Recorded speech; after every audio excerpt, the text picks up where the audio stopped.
अस्सलाम वालेकुम। Welcome to my channel voice over by Amna Shah. I hope कि आप खुश होंगे। लिसनर्स, आज मैं आपको मलिक सफदर हयात की एक और सनसनीखेज तफ्तीशी कहानी सुना रही हूँ। तो आइए सुनते हैं। मैं हस्बे मामूल थाने पहुँचा तो पटवारी हयात मोहम्मद बरामदे में बेचैनी से मेरा इंतज़ार कर रहा था। गांव के 2-3 मोतबर अफराद भी उसके साथ थे। मैंने अपने कमरे में बैठते ही पटवारी को बुलवा लिया।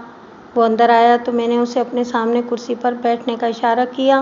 वो बैठते हुए फरियाद कुना लहजे में बोला, मलिक साहब, मैं लुट गया। क्या हो गया है पटवारी साहब? मैंने पूछा। वो गुलूगीर आवाज़ में बोला, ये पूछें कि क्या नहीं हो गया।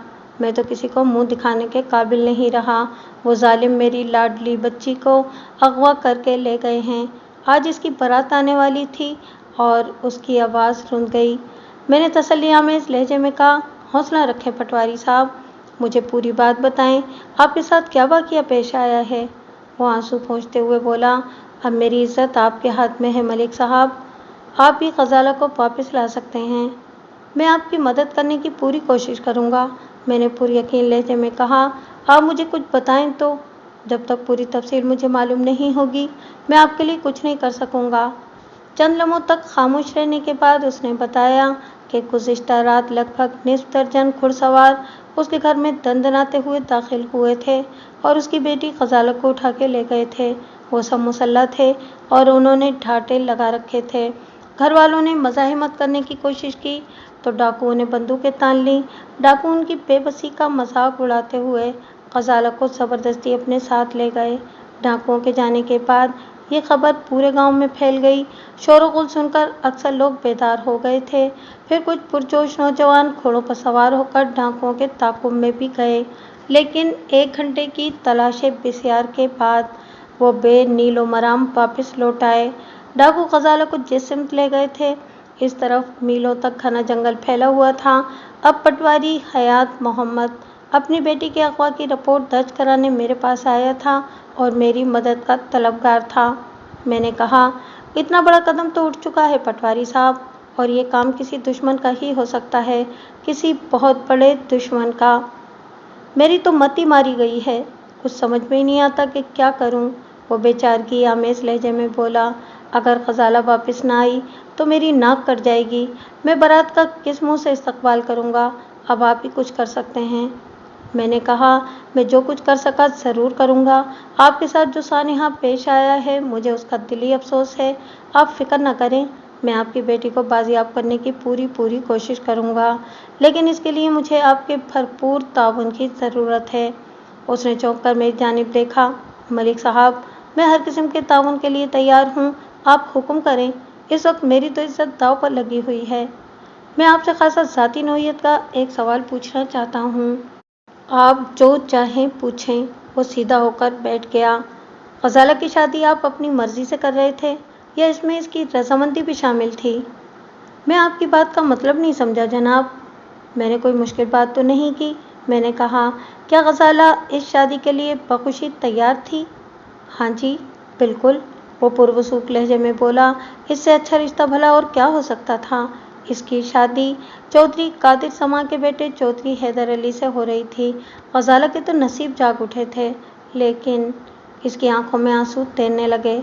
मैंने कहा, आप फ़िक्र न करें पटवारी साहब, मैं अभी जाकर मौके का जायज़ा लेता हूँ और डाकुओं की तलाश का काम भी पूरी तौर पर शुरू हो जाएगा। इंशाअल्लाह हम बहुत जल्द ग़ज़ाला का सुराग लगाने में कामयाब हो जाएंगे।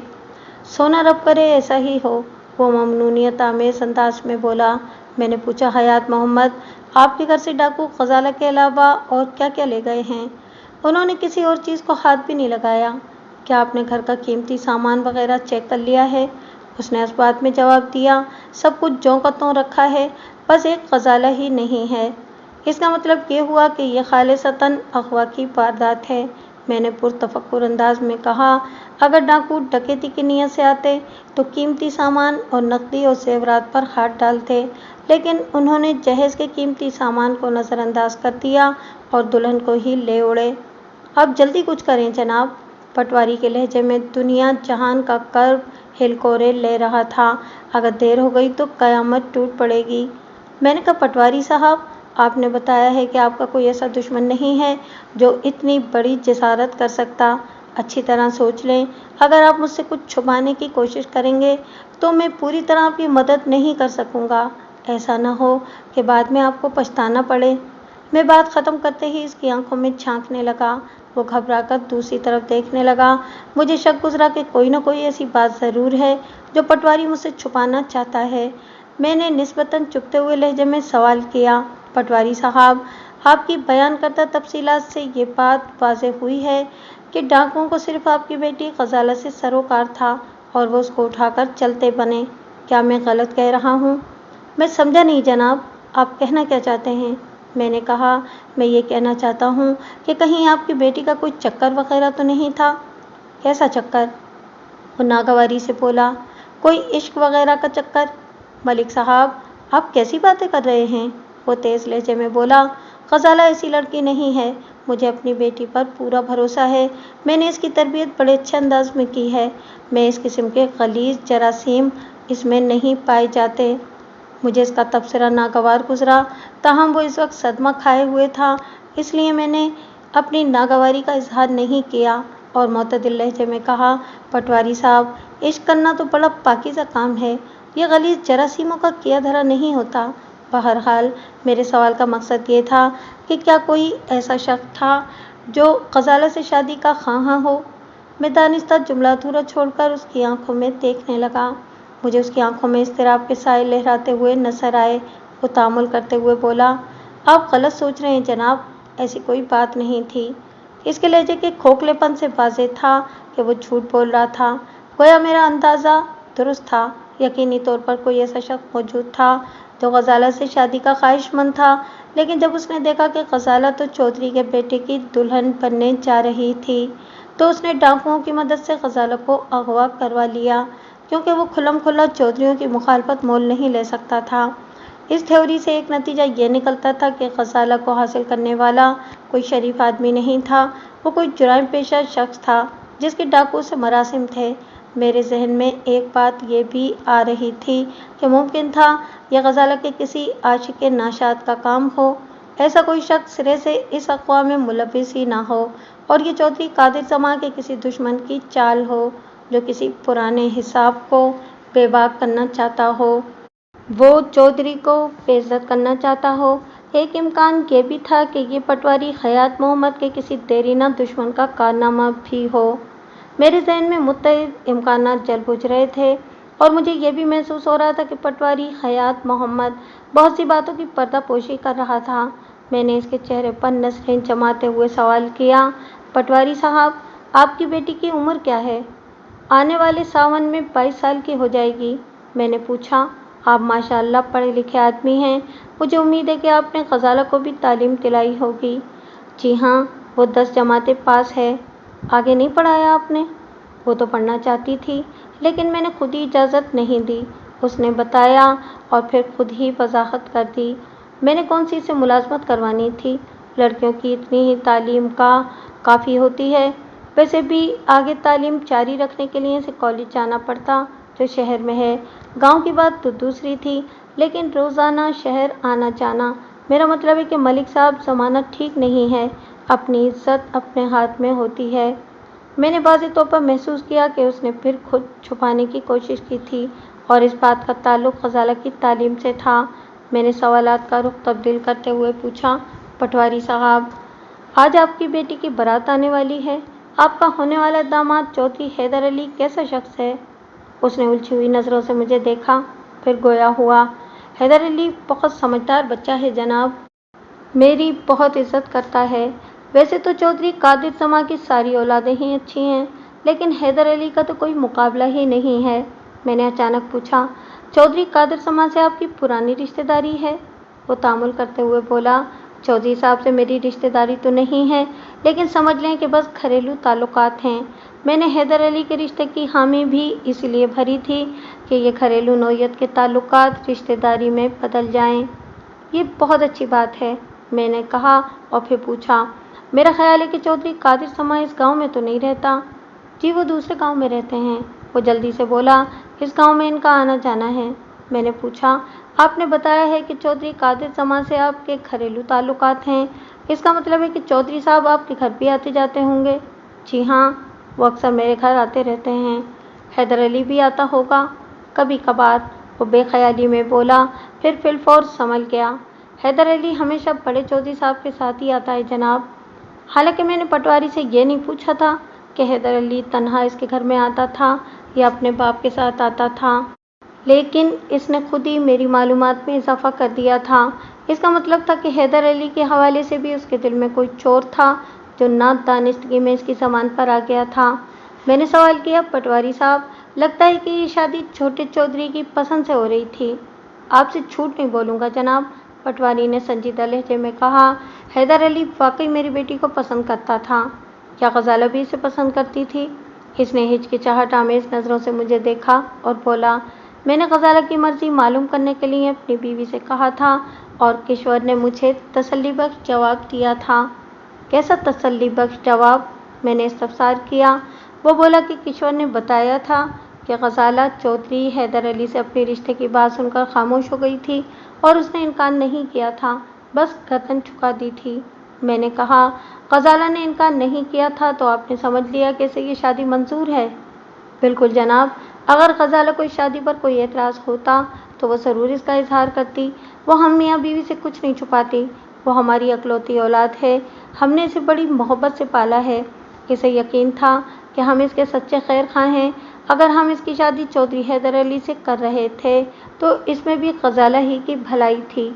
मैंने कहा, अच्छा ठीक है, आप बाहर जाकर बैठें, मैं अभी आपके साथ चलता हूँ। मेरी गजाला मिल जाएगी ना मलिक साहब? वो इमदाद तलब नज़रों से मुझे देखते हुए बोला। मैं अपनी सी पूरी कोशिश करूँगा। वो कमरे से निकल गया तो मैं इस वारदात पर गौर करने लगा।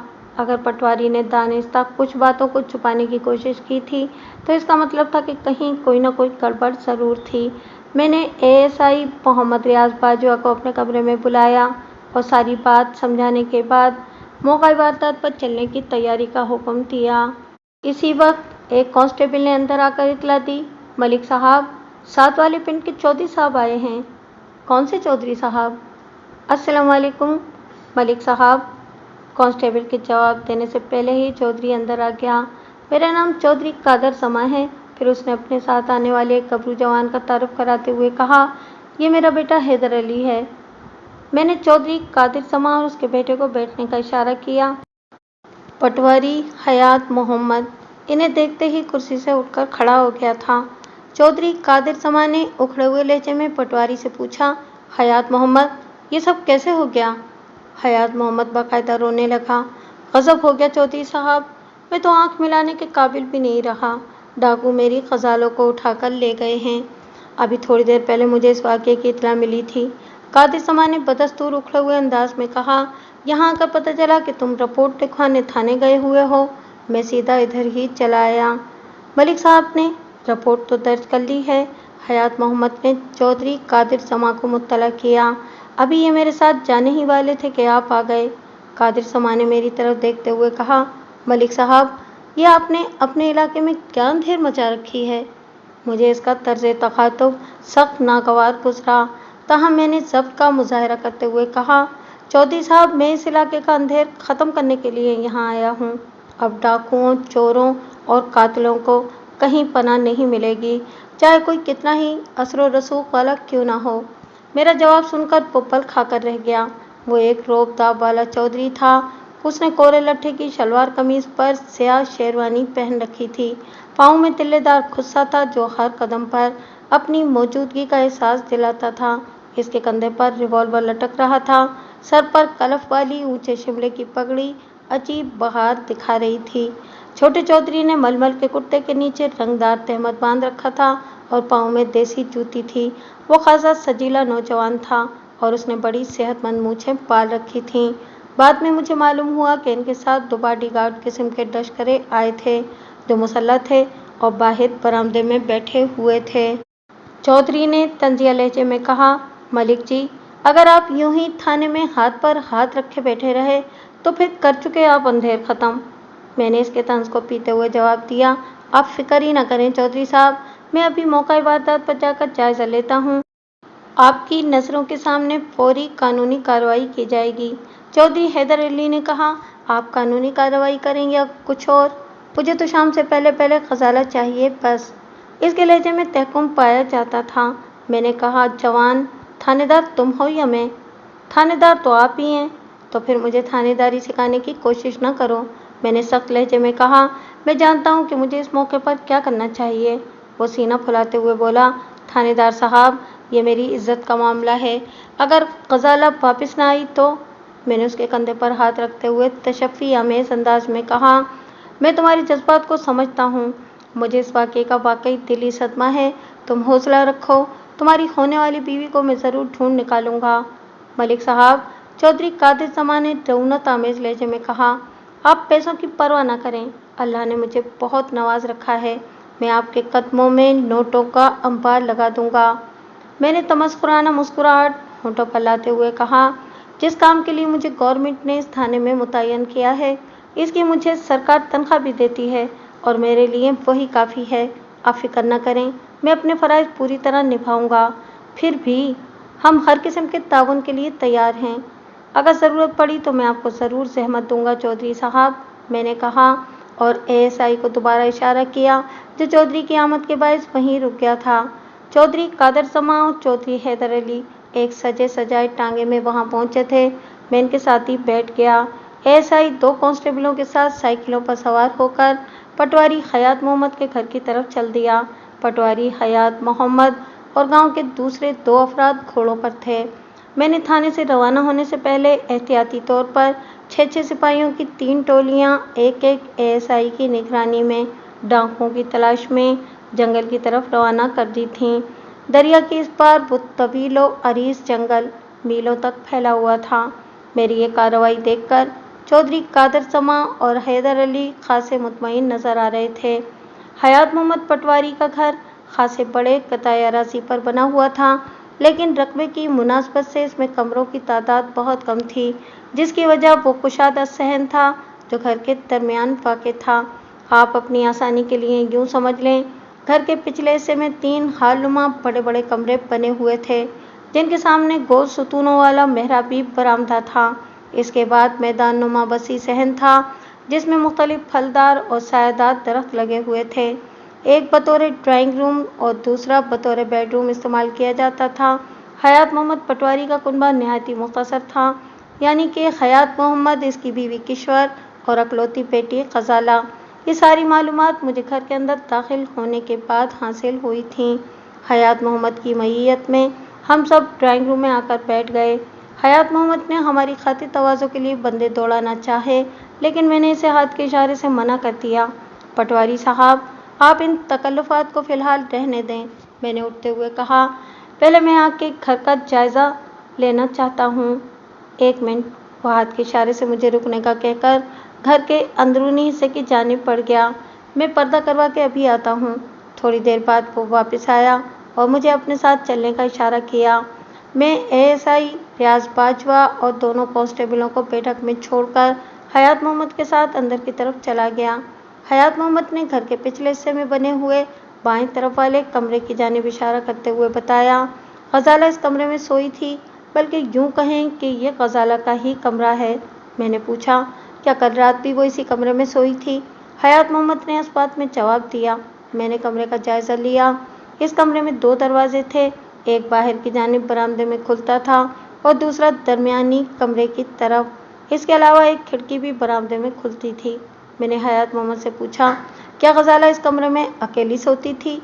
जी हाँ, आमतौर पर तो वो अकेली ही सोती थी, लेकिन शादी की वजह से घर में खासे मेहमान आए हुए हैं।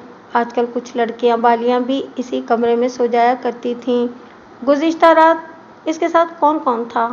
उसने एक लम्हे को तामुल किया, फिर बोला, मुझे ठीक तौर पर तो याद नहीं है, लेकिन आप ठहरें, मैं अपनी घरवाली से पूछकर बताता हूँ।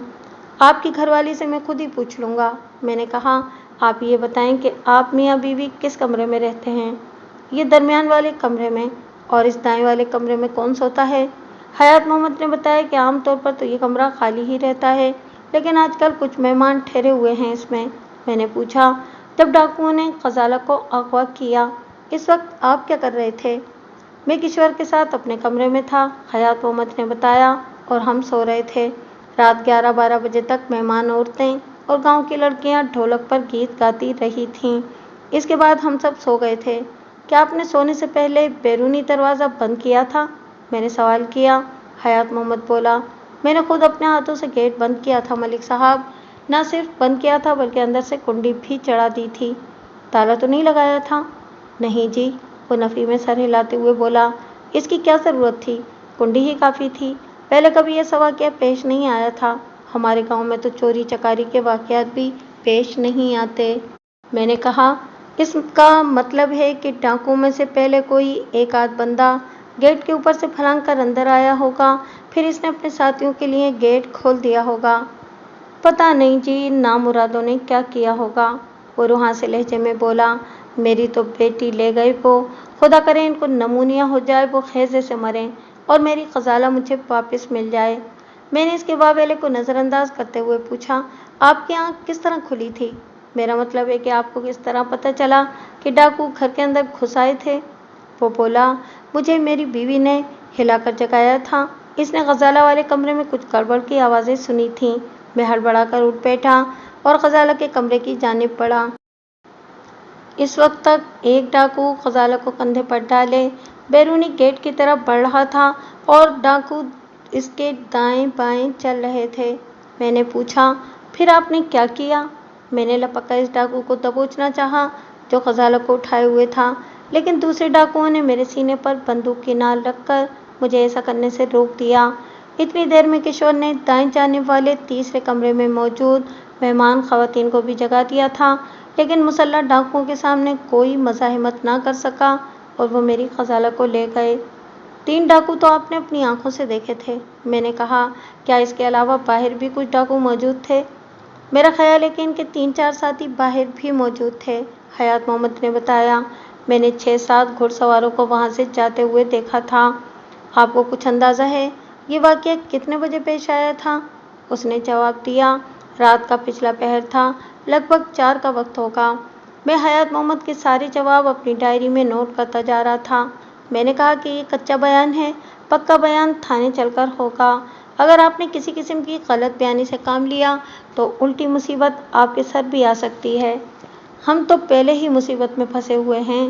वो गिड़गिड़ाने वाले अंदाज में बोला, मेरी बेटी अगवा हुई है और आप धमकियां भी मुझे ही दे रहे हैं। ये धमकी नहीं है हयात मोहम्मद, मैंने उसके कंधे पर हाथ रखते हुए कहा। आपके बयान की रोशनी में मैं कार्रवाई करूंगा, इसलिए कोई गड़बड़ नहीं होनी चाहिए। उसने मुझे यकीन दिलाया कि वो ऐसी कोई गड़बड़ नहीं करेगा। फिर मेरी माँ पर इसने मुझे वो कमरा दिखाया जहाँ ग़ज़ाला के जहेज़ का सामान रखा था।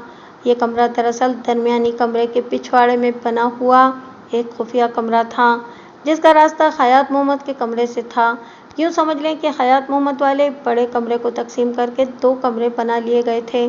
बाहर से वो एक कमरा ही नज़र आता था। मैंने कहा, हयात मोहम्मद, डाकुओं ने आपके घर की किसी चीज़ को छूना भी गवारा नहीं किया और सिर्फ आपकी बेटी को उठाकर ले गए, और वो भी इसके कमरे से। जानते हैं इससे क्या मतलब निकलता है? उसने सवालिया नज़रों से मुझे देखा।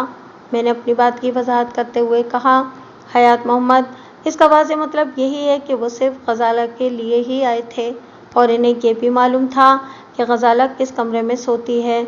अगवा की ये वारदात किसी घर के बहदी के तवस्सुत से की गई है और किसी ख़ास मकसद के तहत, मगर आपका तो कोई ऐसा दुश्मन ही नहीं है, क्यों? मैंने आखिरी जुमला उसकी आंखों में देखते हुए अदा किया था। मुझे महसूस हुआ जैसे वो नज़रें चुराने की कोशिश कर रहा हो, लेकिन मेरी तरफ देखना भी चाहता हो। इस बात ने मेरे शक में इजाफा कर दिया। इस वक्त हम दरमियाने कमरे में बैठे हुए थे। मैंने कहा, हयात मोहम्मद, अब मैं आपकी बीवी का बयान लेना चाहता हूँ। वो उठकर खड़ा हो गया। मैं अभी किशोर को भेजता हूँ, आप इसे यहाँ बुलाएं। मैंने भी उठते हुए कहा, मैं भी आता हूँ। फिर मैं वापस बैठक में आया और एएसआई को बाहर बुलाकर इशारे से समझाया कि वो वारदात का नक्शा तैयार करे। मैंने इसे तमाम अहम बातें सहनशीन करवा दी थीं। मैं वापस अंदरूनी कमरे में पहुंचा तो हयात मोहम्मद ने बताया, मलिक साहब, किशोर की हालत ठीक नहीं, थोड़ी थोड़ी देर बाद इस पर बेहोशी का दौरा पड़ जाता है, वो बयान देने के काबिल नहीं है। मैंने कहा, ठीक है, मैं शाम को दोबारा आऊँगा। इस वक्त तक अगर किशोर की हालत संभल गई तो इसका बयान भी ले लूँगा। इसके बाद मैंने वहाँ मौजूद इन तमाम मेहमानों का सरसरी सा बयान लिया जो गुज़िश्ता रात यहाँ मौजूद थे। इनके बयानात से कोई ख़ास बात मालूम ना हो सकी। वो भी इतना ही जानते थे जितना हयात मोहम्मद मुझे पहले ही बता चुका था। अलबत्ता ये बात मालूम हो गई थी कि ग़ज़ाला कमरे में अकेली नहीं सोई थी, बल्कि इसके साथ इसकी एक सहेली ताजी भी सोई थी। ये एक अहम बात थी।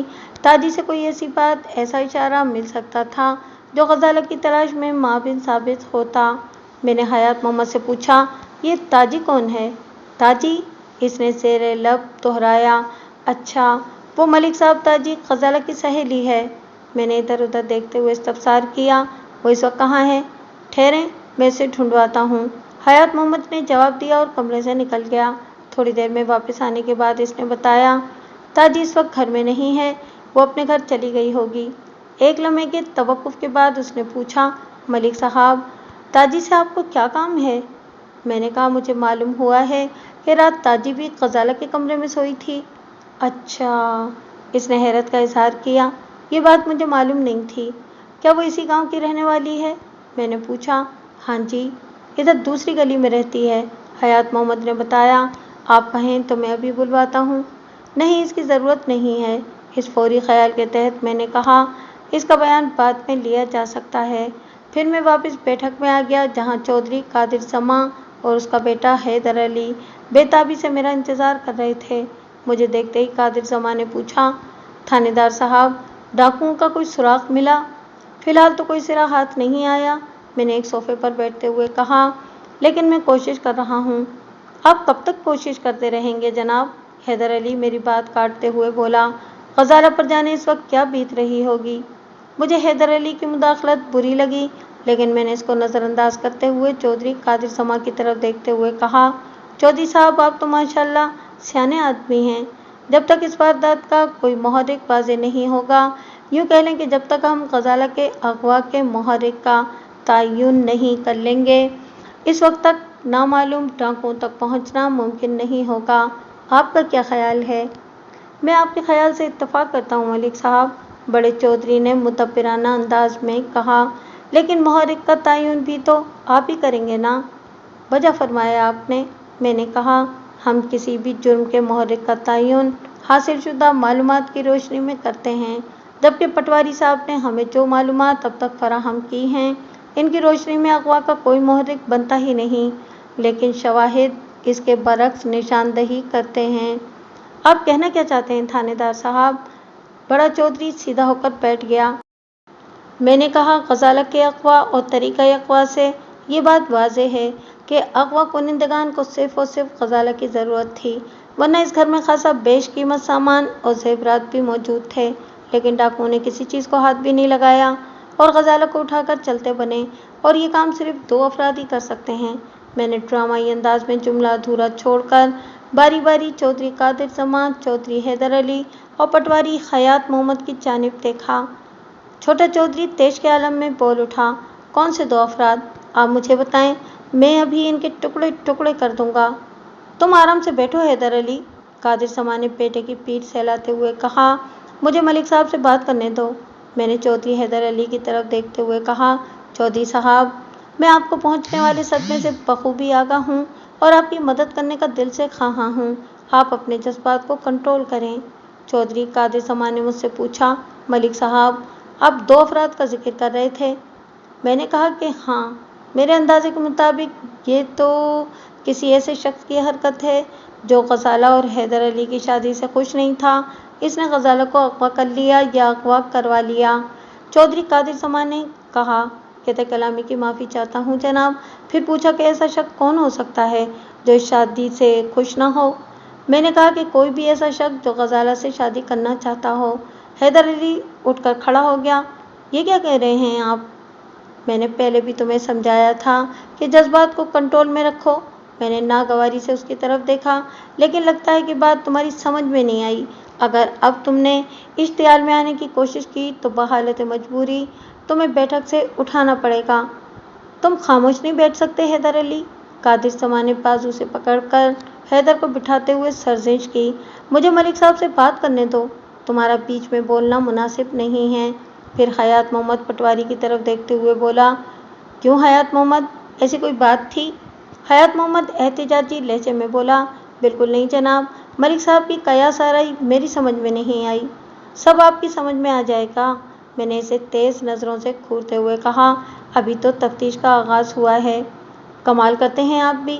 حیات محمد نے دزدیدہ نظروں سے مجھے دیکھا۔ میں غزالہ کے غم میں مرا جا رہا ہوں اور آپ الٹی سیدھی باتیں کر رہے ہیں۔ یہ الٹی سیدھی باتیں بالکل تیر کی طرح سیدھی ہو جائیں گی، میں نے گمبھیر لہجے میں کہا، بہت جلد انشاءاللہ۔ چودھری قادر سما نے مجھ سے پوچھا، ملک صاحب، ایک شخص کی تو آپ نے امکانی نشاندہی کر دی ہے، دوسرا شخص کون ہو سکتا ہے؟ آپ نے ممکنہ 2 افراد کا ذکر کیا تھا۔ جی ہاں، میں نے ممکنہ 2 افراد کا ذکر کیا تھا، میں نے کھنکار کر گلا صاف کرتے ہوئے کہا۔ دوسرا شخص آپ دونوں کا کوئی مشترک دشمن ہو سکتا ہے، یعنی آپ کا اور پٹواری صاحب کا۔ وہ ایک تیر سے 2 شکار کرنا چاہتا ہوگا، آپ دونوں کو نقصان پہنچا کر آپ سے کوئی دیرینہ انتقام لینا چاہتا ہوگا۔ یہ آپ کا مفروضہ ہے یا کوئی ٹھوس ثبوت بھی ہے آپ کے پاس؟ چودھری قادر سما نے پوچھا۔ میں نے کہا، چودھری صاحب، ہماری تفتیش کی گاڑی تو شک کے پیٹرول سے چلتی ہے۔ جب مدعی پورا تعاون نہ کرے اور حقائق کو چھپانے کی کوشش کرے تو ہمیں لامحالہ مفروضوں کو بنیاد بنا کر آگے بڑھنا پڑتا ہے۔ آپ کا خیال ہے کہ پٹواری حیات محمد آپ سے کچھ چھپا رہا ہے؟ چودھری قادر سما نے کہا اور حیات محمد کی طرف دیکھا۔ میں نے کہا کہ میں اپنے تجربے کی بنا پر یہ بات دعوے سے کہہ سکتا ہوں کہ پٹواری صاحب اس سے کہیں زیادہ جانتے ہیں جتنا انہوں نے مجھے بتایا ہے۔ چودھری قادر سما کسی گہری سوچ میں ڈوب گیا۔ حیات محمد پٹواری نے کہا، ملک صاحب، مجھے جو کچھ معلوم تھا وہ میں آپ کو بتا چکا ہوں، میں دوسرے فرد کے بارے میں غور کر رہا ہوں۔ قادر سما کی آواز کہیں دور سے آتی ہوئی محسوس ہوئی، ہمارا ایسا مشترکہ دشمن کون ہو سکتا ہے؟ چودھری حیدر علی نے کہا، ابا جی، وہ شخص ملک افضل کے سوا اور کوئی نہیں ہو سکتا۔ ملک افضل حسین؟ چودھری قادر سما نے سر کو اسباتی جنبش دیتے ہوئے کہا، لیکن وہ جملہ ادھورا چھوڑ کر خاموش ہو گیا۔ میں نے جلدی سے پوچھا، یہ ملک افضل حسین کون ہے؟ پٹواری حیات محمد نے جواب دیا، چودھری صاحب کے ساتھ والے پنڈ کا چودھری ہے جناب۔ ملک افضل اور چودھری صاحب کی زمینیں آپس میں ملی ہوئی ہیں۔ چودھری صاحب، میں نے قادر سما کو مخاطب کرتے ہوئے پوچھا، افضل حسین کی آپ سے کیا دشمنی ہے؟ وہ زیر لب مسکرایا، کوئی خاص دشمنی نہیں ہے، کئی سالوں سے ہمارے درمیان زمین کا جھگڑا چل رہا تھا، بات عدالت تک بھی گئی تھی، لیکن میں نے وہ کیس جیت لیا تھا۔ اس سلسلے میں پٹواری حیات محمد نے بھرپور تعاون کیا تھا، لیکن یہ ایسی بات نہیں کہ ملک افضل اس انتہا کو پہنچ جائے۔ میں سمجھ گیا کہ پٹواری حیات محمد نے مقدمہ جیتنے میں چودھری قادر سما کی کس نوعیت کی مدد کی ہوگی۔ میں پٹواریوں کے جوڑ توڑ سے بخوبی واقف تھا اور ان کی کاغذی قوت کا بھی مجھے اندازہ تھا۔ میں نے کہا، میں اس سلسلے میں ملک افضل حسین سے ضرور ملوں گا۔ پھر میں نے پٹواری حیات محمد کو مخاطب کرتے ہوئے پوچھا، پٹواری صاحب، کیا ملک افضل کا بھی آپ کے گھر آنا جانا تھا؟ وہ کانوں کو ہاتھ لگاتے ہوئے بولا، توبہ کریں جناب، میں ایسے نحوست زدہ لوگوں سے ملنا بالکل پسند نہیں کرتا۔ پھر اس نے خود ہی اپنی بات کی وضاحت کر دی، اس نے 4 بیویاں کر رکھی ہیں، لیکن اولاد ایک سے بھی نہیں ہوئی، خدا کی مار ہے جی اس شخص پر۔ میں نے کہا، اولاد دینا یا نہ دینا اوپر والے کے ہاتھ میں ہے، انسان اس معاملے میں بے دست و پا ہے پٹواری صاحب۔ اور ایک اور بات اچھی طرح ذہن میں بٹھا لیں، اور وہ یہ کہ آپ کی بیٹی کو اغوا کرنے والے اس بات سے واقف تھے کہ غزالہ کا کمرہ کون سا ہے، وہ سیدھے وہیں پہنچے اور اسے اٹھا کر لے گئے۔ کیا اس سے یہ بات ثابت نہیں ہوتی کہ وہ آپ کے گھریلو معاملات اور حالات سے اتنے ہی آگاہ تھے جتنے کہ آپ؟ وہ پریشانی سے ادھر ادھر دیکھنے لگا۔ اسی اثنا میں ASI ریاض باجوہ بیٹھک میں داخل ہوا، اس کے چہرے پر دبا دبا جوش پایا جاتا تھا۔ یہ دیکھیں ملک صاحب، اس نے مجھے مخاطب کرتے ہوئے سگریٹ کا ایک پیکٹ میری جانب بڑھا دیا۔ کیا ہے یہ؟ میں نے وہ پیکٹ ہاتھ میں لے کر دیکھتے ہوئے پوچھا، یہ تمہیں کہاں سے ملا ہے؟ یہ تمہیں کہاں سے ملا ہے؟ ادھر غزالہ کے کمرے سے، ASI نے جواب دیا، ایک چارپائی کے نیچے پڑا تھا۔ سگریٹ کا وہ پیکٹ قریب قریب بھرا ہوا تھا، 2 یا 3 سگریٹ اس میں سے استعمال کی گئی تھیں۔ وہ فوکس آن برانڈ ہتھوڑا مارکا سگریٹ کا پیکٹ تھا۔ اس زمانے میں یہ برانڈ عجیب سگریٹ نوشوں کا ساتھی تھا، آج کل نظر نہیں آتا، شاید اب بنتا بھی نہیں۔ غزالہ کے کمرے سے سگریٹ کا پیکٹ ملنا ایک غیر معمولی بات تھی۔ میں نے حیات محمد کے ساتھ جا کر تصدیق کی کہ مذکورہ چارپائی غزالہ کے تصرف میں تھی یا تاجی کے۔ معلوم ہوا کہ جس چارپائی کے نیچے سے وہ پیکٹ ملا تھا وہ غزالہ کی چارپائی تھی۔ ظاہر ہے تاجی یا غزالہ میں سے تو کوئی سگریٹ نہیں پیتی ہوگی۔ اب ایک ہی امکان باقی تھا کہ وہ سگریٹ کا پیکٹ غزالہ کو اغوا کرنے والے ڈاکو کا تھا، جو غزالہ کو کندھے پر لادتے ہوئے اس کی جیب سے نکل کر کمرے کے فرش پر گر گیا ہوگا، جو بعد ازاں کسی کے پاؤں کی ٹھوکر سے چارپائی کے نیچے چلا گیا ہوگا۔ غزالہ کے اغوا کے بعد گھر میں وہ کوہرام مچا تھا کہ کسی کا اس طرف دھیان ہی نہیں گیا ہوگا۔ میں نے پٹواری حیات محمد سے پوچھا، آپ سگریٹ پیتے ہیں؟ نہیں جناب، میں تو حقے کا عادی ہوں، اس نے جواب دیا۔ سگریٹ مجھے پسند نہیں ہے، اس میں وہ حقے والا مزہ کہاں؟ میں نے کہا، کل رات یہاں ٹھہرنے والے مہمانوں میں کتنے مرد تھے؟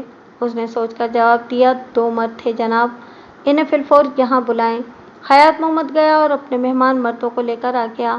وہ دونوں عمر رسیدہ افراد تھے اور حیات محمد کے قریبی رشتہ دار۔ ان میں سے ایک کا نام خوشی محمد اور دوسرے کا دلدار حسین تھا۔ میں نے دلدار حسین سے پوچھا، چاچا سگریٹ کون سی پیتے ہو؟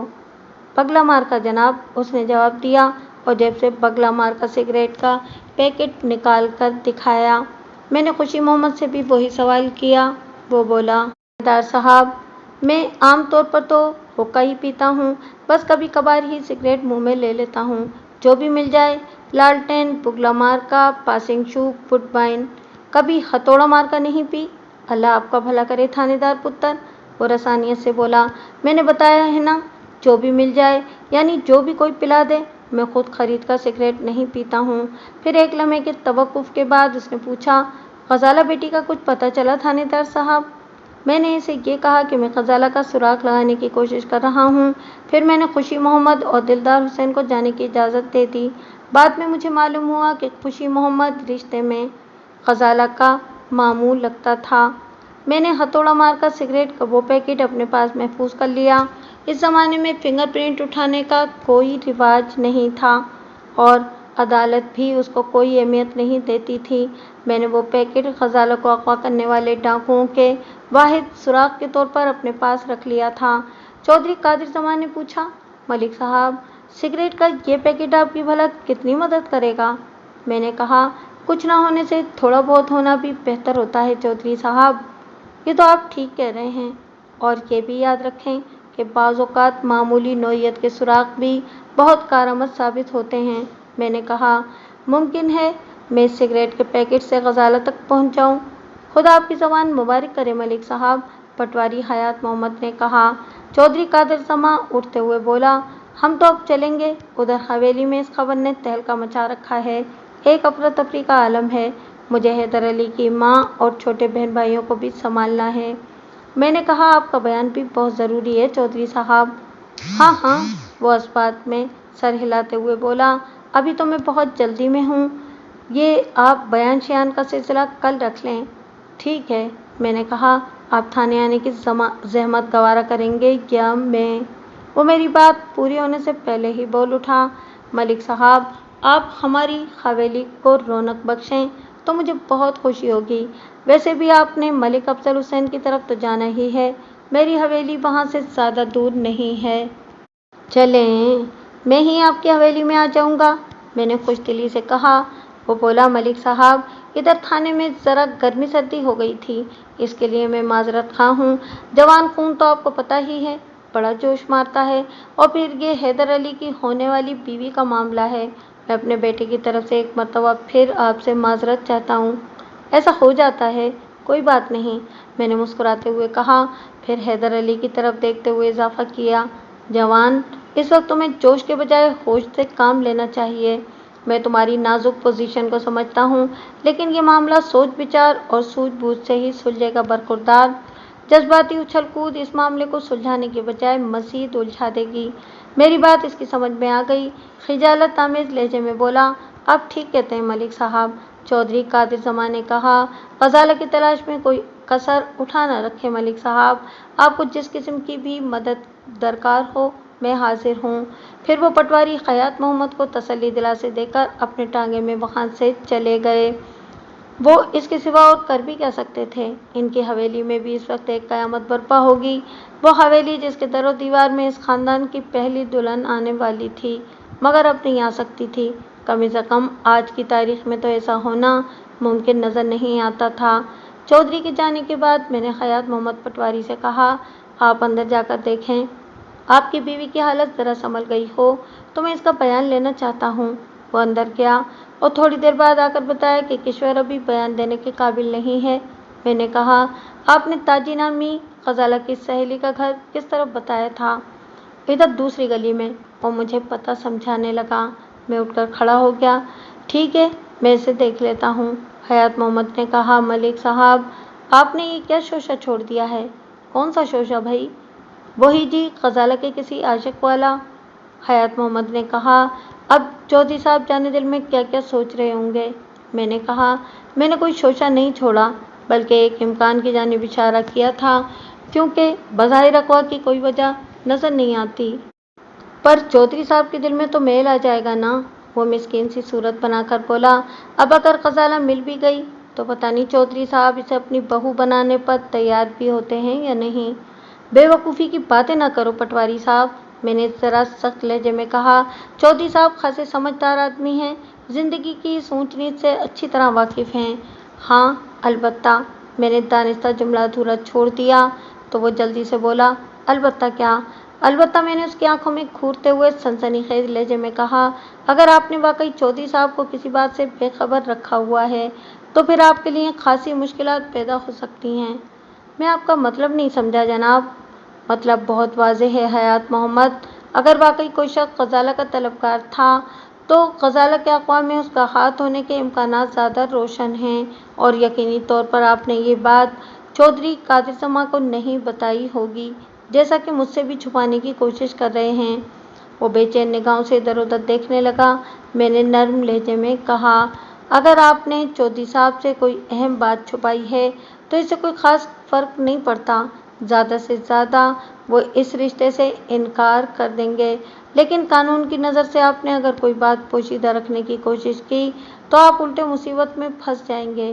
اس طرح میں آپ کی بیٹی کو بازیاب نہیں کر سکوں گا اور نہ ہی ڈاکوؤں کا کوئی سراغ ملے گا۔ ہاں، یہ ہو سکتا ہے کہ یہ ساری عزت و مرتبت دھری رہ جائے گی، میں ذرا بھی لحاظ نہیں کروں گا بلکہ بہت بری طرح پیش آؤں گا۔ مدعی کا قانون سے عدم تعاون بھی جرم کے زمرے میں آتا ہے، کیا سمجھے آپ؟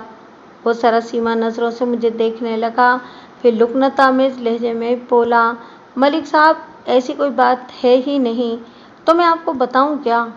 سچ اور جھوٹ کا پتہ بہت جلد چل جائے گا حیات محمد، میں نے سخت لہجے میں کہا۔ آپ اپنی بیوی کو ہوش میں لانے کی کوشش کریں، میں رات کو پھر آؤں گا، اس کا بیان بہت ضروری ہے۔ پھر ہم حیات محمد پٹواری کے گھر سے نکل آئے۔ میں نے دونوں سپاہیوں کو واپس تھانے بھیج دیا اور ASI ریاض باجوہ کے ساتھ تاجی کے گھر کی طرف روانہ ہو گیا، جو وہاں سے زیادہ دور نہیں تھا۔ ASI کی دستک کے جواب میں دروازہ ایک عمر رسیدہ عورت نے کھولا۔ اس کی عمر 70 سے زیادہ ہو چکی تھی، کمر میں خم آ چکا تھا اور وہ نظر کا چشمہ لگائے ہوئے تھی۔ ہماری وردیوں پر نظر پڑتے ہی وہ تھوڑا گھبرا گئی، پھر خوفزدہ انداز میں پوچھا، کی گل ہے پتر؟ میں نے کہا، ماسی، تاجی کا گھر یہی ہے؟ آہو جی، اس نے اس بات میں جواب دیا، پر آپ کو تاجی سے کیا کام پڑ گیا ہے؟ کام بھی بتا دیں گے اماں، ASI نے کہا، ذرا اس کو بلاؤ۔ تاجی تو اس وقت گھر میں نہیں ہے، بوڑھی عورت نے بتایا۔ کہاں گئی ہے وہ؟ میں نے پوچھا۔ وہ اپنے نان کے گئی ہوئی ہے، اس نے بتایا، اور پھر پوچھا، آپ نے بتایا نہیں کہ اس سے کیا کام ہے آپ کو؟ میں نے کہا کہ کام تو بہت ضروری ہے ماسی، تمہیں تو پتہ ہی ہوگا کہ پٹواری خیاط محمد کی بیٹی کو ڈاکو اٹھا کے لے گئے ہیں۔ ہاں جی، وہ بڑی سونی کڑی ہے، اوپر سے فیشنی بھی ہے۔ کڑی پڑھ لکھ جائے اور اپنے رنگ روپ بھی دے رکھا ہو تو ہر کوئی عاشق ہونے کو تیار رہتا ہے، ڈاکو تو پھر ڈاکو ہوتے ہیں جی۔ بے دھیانی میں وہ خاصی معلومات افزا باتیں بتا گئی تھی۔ میں نے پوچھا، ماسی، کیا کوئی عشق وغیرہ کا چکر بھی تھا؟ وہ اچانک محتاط ہو گئی۔ مینوں کی پتہ جی، میں نے ذرا سخت لہجے میں کہا، ماسی، میں غزالہ کے اغوا کے سلسلے میں تفتیش کر رہا ہوں، اگر تمہیں کوئی معمولی سی بات بھی معلوم ہے تو مجھے بتا دو۔ اگر بعد میں پتہ چلا کہ تم نے دانستہ कुछ छुपाने की कोशिश की है तो ले जाकर थाने में बंद कर दूंगा। ए लो जी, कर लो गल, वो हाथ नचाते हुए बोली। अब इस बुढ़े बारे मुझे थाने में बंद करोगे? कोई शर्म हया भी है तुम्हें? मैंने कहा, अगर तुमने कानून की राह में रोक बनने की कोशिश की तो मुझे बहालत मजबूरी ये सब करना पड़ेगा। मैंने क्या राह रोकी है तुम्हारे कानून की? तुमने अभी बताया है ना कि ग़ज़ाला इतनी खूबसूरत थी कि हर कोई इस पर आशिक होने को तैयार रहता था। अब कह रही हो कि तुम्हें किसी आशिकी माशूकी का पता ही नहीं। वो कतरे नर्म पड़ते हुए बोली, वो तो मैंने ऐसे ही कह दिया जी। दरअसल वो चौधरी हैदर। वो कुछ बताते बताते रुक गई। मैंने पूछा, हाँ हाँ कहो, चौधरी हैदर अली को क्या हुआ? कुछ नहीं जी, वो जल्दी से बोली। मैं ये कह रही थी कि चौधरी हैदर अली ग़ज़ाला पर आशिक हो गया था। किसी शादी की तकरीब में उसने ग़ज़ाला को देखकर पसंद कर लिया था। बन ठन कर तो वो बिल्कुल परी लगती है जी। अगर हैदर अली ने जोर न मारा होता तो ये रिश्ता हो ही नहीं सकता था, वरना कहाँ चौधरी कादर जमा और कहाँ पटवारी हयात मोहम्मद। ज़मीन आसमान का फ़र्क है जी। मुझे अंदाज़ा हो गया कि अब इससे कोई काम की बात मालूम नहीं हो सकती थी। मैंने पूछा, ताजी का ननिहाल किस तरफ है? वो दूसरे पिंड में है जी। उसने बताया, इसका मामा आया हुआ था, वो सुबह इसे साथ लेकर गया है। ताजी डाकुओं वाले वाक़ये से खासी सहम गई थी। मैंने भी सोचा हवा पानी बदलेगा तो इसकी तबीयत संभल जाएगी। फिर इसने बताया कि वो ताजी की दादी थी। ताजी के वालिदैन का इंतकाल हो चुका था। ताजी को उसकी दादी ने बचपन से पाला पोसा था, इसलिए वो इसी के पास ज़्यादातर रहती थी। कभी कभार अपने ननिहाल भी चली जाती थी। इसकी दादी का नाम मासी जीवा था। मैंने मासी जीवा से ताजी के ननिहाल का पता दरियाफ्त किया। उसने मुझे पूरी तफसील से समझाने के बाद पूछा, आप ताजी से किस किस्म की पूछ परतीत करना चाहते हैं? मैंने बताया, मासी, जिस वक्त डाकू ग़ज़ाला को उठाकर ले जा रहे थे, इस वक्त तुम्हारी पोती ताजी ग़ज़ाला के कमरे में मौजूद थी। वो रात को ग़ज़ाला के पास ही सोई थी। मुमकिन है कि वो डाकुओं के हुलिये के बारे में कुछ जानती हो। मैंने इसको कई बार समझाया था कि ग़ज़ाला का खेड़ा छोड़ दे, लेकिन इसकी समझ में मेरी बात ही नहीं आई। अब मेरे हाथों में इतनी जान भी नहीं रही कि इसे मार कूट कर बाज रख सकूं। कई दिन से पटवारी के घर में घुसी हुई थी। जब से ग़ज़ाला माइयों बैठी है, मैंने बस सुबह शाम ताजी की शक्ल ही देखी है और वो जाने कितनी लंबी तकरीर करने का इरादा रखती थी। मैंने हाथ के इशारे से इसे रोक दिया और कहा, मैंने सुना है कि ताजी ग़ज़ाला की बड़ी गहरी सहेली थी। ऐसे मौक़े पर सहेलियां ही सारा काम करती हैं। ये बात बुज़ुर्गों को अपने जहन में रखनी चाहिए। हमने तो ये सब कभी नहीं किया था, वो अजीब से लहजे में बोली और खटाक से दरवाज़ा बंद कर लिया। हम वापस थाने पहुँचे तो ज़ोहर की अज़ान हो रही थी। इस सारी भाग दौड़ में भूख खासी चमक उठी थी। हयात मोहम्मद पटवारी ने खाने के लिए बहुत इसरार किया था, लेकिन मैंने ये मुनासिब नहीं समझा था। शायद एक बात का जिक्र करना मैं भूल गया। हयात मोहम्मद के घर पहुँचते ही मैंने खोजी बाबा चिराग दीन को बुला लिया था और उसे डाकुओं का खुरा निकालने का खास काम सौंप दिया था। इसकी मदद के लिए मैंने थाने से एएसआई खादिम हुसैन और 3 कांस्टेबलों को भी मंगवा लिया था। मैंने जो पुलिस पार्टियां डाकुओं के पीछे भेजी थीं, वो यके बाद दीगरे मगरिब से पहले वापस आ गईं, लेकिन सबके चेहरे पर नाकामी लिखी हुई थी। ग़ज़ाला का कुछ पता चला था और न ही डाकुओं का कोई सुराग मिला था। उन्होंने जंगल के अंदर बहुत दूर तक 15-20 मील का इलाका छान मारा था, मगर ऐसा लगता था जैसे डाकुओं को ज़मीन निकल गई या आसमान ने उठा लिया हो। कुछ देर बाद खोजी चिराग दीन भी वापस आ गया। उसने अपनी माहिराना रिपोर्ट पेश की। गांव की तरफ से घोड़ों के कदमों का पीछा करते हुए वो भी जंगल में खासी दूर तक गया था। इसकी रिपोर्ट के मुताबिक कुछ घोड़ों के कदमों के निशानात बाबा झंडे शाह के आस्थाने तक जाकर ख़त्म हो गए थे। बाबा झंडे शाह का आस्थाना दरिया के इस पार कोई 4 या 5 मील दूर जंगल के अंदर वाक़ था। इसके अलावा चिराग दीन ने कुछ घोड़ों को मज़ीद आगे जंगल की तरफ जाते हुए भी खोजा था। ये मालूमात कोई ख़ास अहमियत की हामिल नहीं थीं। डाकुओं का ताक़ुब करने अलग सुबह गांव के कुछ नौजवान घोड़ों पर सवार होकर जंगल की तरफ गए थे। मुमकिन है कि इनमें से कुछ बाबा झंडे शाह के आस्थाने तक गए हों और कुछ मज़ीद आगे जंगल में घुस गए हों। वैसे भी गांव के लोग झंडे शाह के आस्थाने पर आते जाते रहते थे। اس لیے کوئی بات وثوق سے نہیں کہی جا سکتی تھی۔ البتہ میں نے اپنے ذہن میں فیصلہ کر لیا تھا کہ بابا چھنڈے شاہ کے آستانے پر جا کر تفتیش ضرور کروں گا، اور اس فیصلے کے پیچھے کھوجی چراغ دین کی ایک بات تھی۔ اس نے سرسری سے انداز میں بتایا تھا کہ کم و بیش 6 گھوڑوں کے قدموں کے نشانات بابا چھنڈے شاہ کے آستانے تک گئے تھے۔ آستانے سے آگے جانے والے نشانات ان سے خاصے مختلف تھے، یعنی وہ دوسرے گھوڑے تھے۔ میں نے اس نکتے کو ذہن میں محفوظ کر لیا۔ اب تک کی کارروائی کا کوئی نتیجہ برآمد نہیں ہوا تھا۔ میں ہنوز ڈاکوؤں کا سراغ لگانے میں ناکام رہا تھا، مگر مجھے کبھی امید تھی کہ کشور اور تاجی سے ملاقات سود مند ثابت ہوگی۔ اس رات میں حسب پروگرام کشور کا بیان لینے نہ جا سکا۔ تھانے میں کچھ ضروری نوعیت کا کام نکل آیا تھا۔ مجھے اپنا ارادہ دوسرے دن کے لیے ملتوی کرنا پڑا۔ دوسرے روز میں نے حوالدار بہادر علی کو ساتھ لیا اور چودھری قادر جماں کی حویلی کی طرف روانہ ہو گیا۔ چودھری کی حویلی پٹواری حیات محمد کی بنسبت تھانے سے زیادہ قریب تھی۔ میں نے سوچا کہ پہلے چودھری کا بیان لے لوں۔ چودھری قادر جماں عام چودھریوں کی بنسبت خاصا معقول ثابت ہوا تھا اور اس نے بھرپور تعاون کیا تھا۔ اس روز چودھری حیدر علی سے ملاقات نہ ہو سکی۔ قادر جماں نے بتایا کہ وہ اپنے تئیں غزالہ کی تلاش میں مصروف ہے اور پورا دن حویلی سے باہر ہی رہتا ہے۔ چودھری قادر جماں اپنی بیوی رقیہ بیگم اور 4 اولادوں کے علاوہ درجن بھر ملازمین کے ساتھ اس حویلی میں رہتا تھا۔ حیدر علی سب سے بڑا تھا۔ اس سے چھوٹے بیٹے چودھری منصور علی کی عمر لگ بھگ 22 سال تھی۔ پھر 2 بیٹیاں تھیں، الماس اور نائلہ، جن کی عمریں بالترتیب 18 اور 15 سال تھیں۔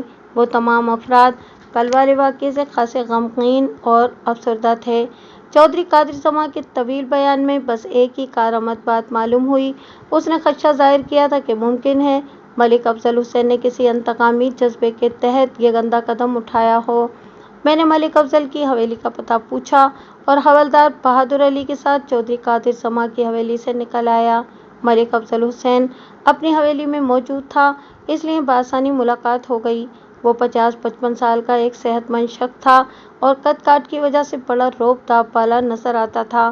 اس کا جسم انتہائی مضبوط اور قد 6 فٹ سے نکلتا ہوا تھا۔ میرا نام ملک صفدر حیات ہے۔ میں نے ہاتھ ملانے کے بعد اپنا تعارف کراتے ہوئے کہا، میں اس علاقے کا تھانے دار ہوں۔ بہت خوشی ہوئی آپ سے مل کر جناب۔ وہ خوش دلی سے میرا ہاتھ ملاتے ہوئے بولا، آپ کو بھلا کون نہیں جانتا؟ میری بدقسمتی کہ یہ ہماری پہلی ملاقات ہے۔ اس نے ہمیں ایک سجے سجائے ڈرائنگ روم میں بٹھایا اور نوکروں کو آوازیں دینے لگا، اوئے چھورے، اوئے پھیکے، سب کدھر مر گئے ہو؟ تھوڑی دیر میں 2 ملازم صورت افراد وہاں حاضر ہو گئے۔ ایک سر جھکا کر بولا، حکم ملک صاحب۔ اوئے حکم کے گھوڑے، دیکھتے نہیں ہو تھانے دار صاحب پہلی مرتبہ ہمارے غریب خانے پر تشریف لائے ہیں؟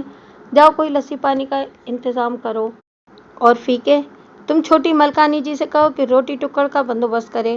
ملک صاحب دوپہر کا کھانا ادھر ہی کھائیں گے، کوئی 2-4 دیسی کوکڑ بھون لیں۔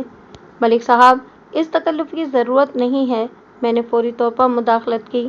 ہم ایک ضروری کام سے آئے ہیں اور ڈیوٹی پر ہیں، ہمیں بہت جلدی میں واپس جانا ہے۔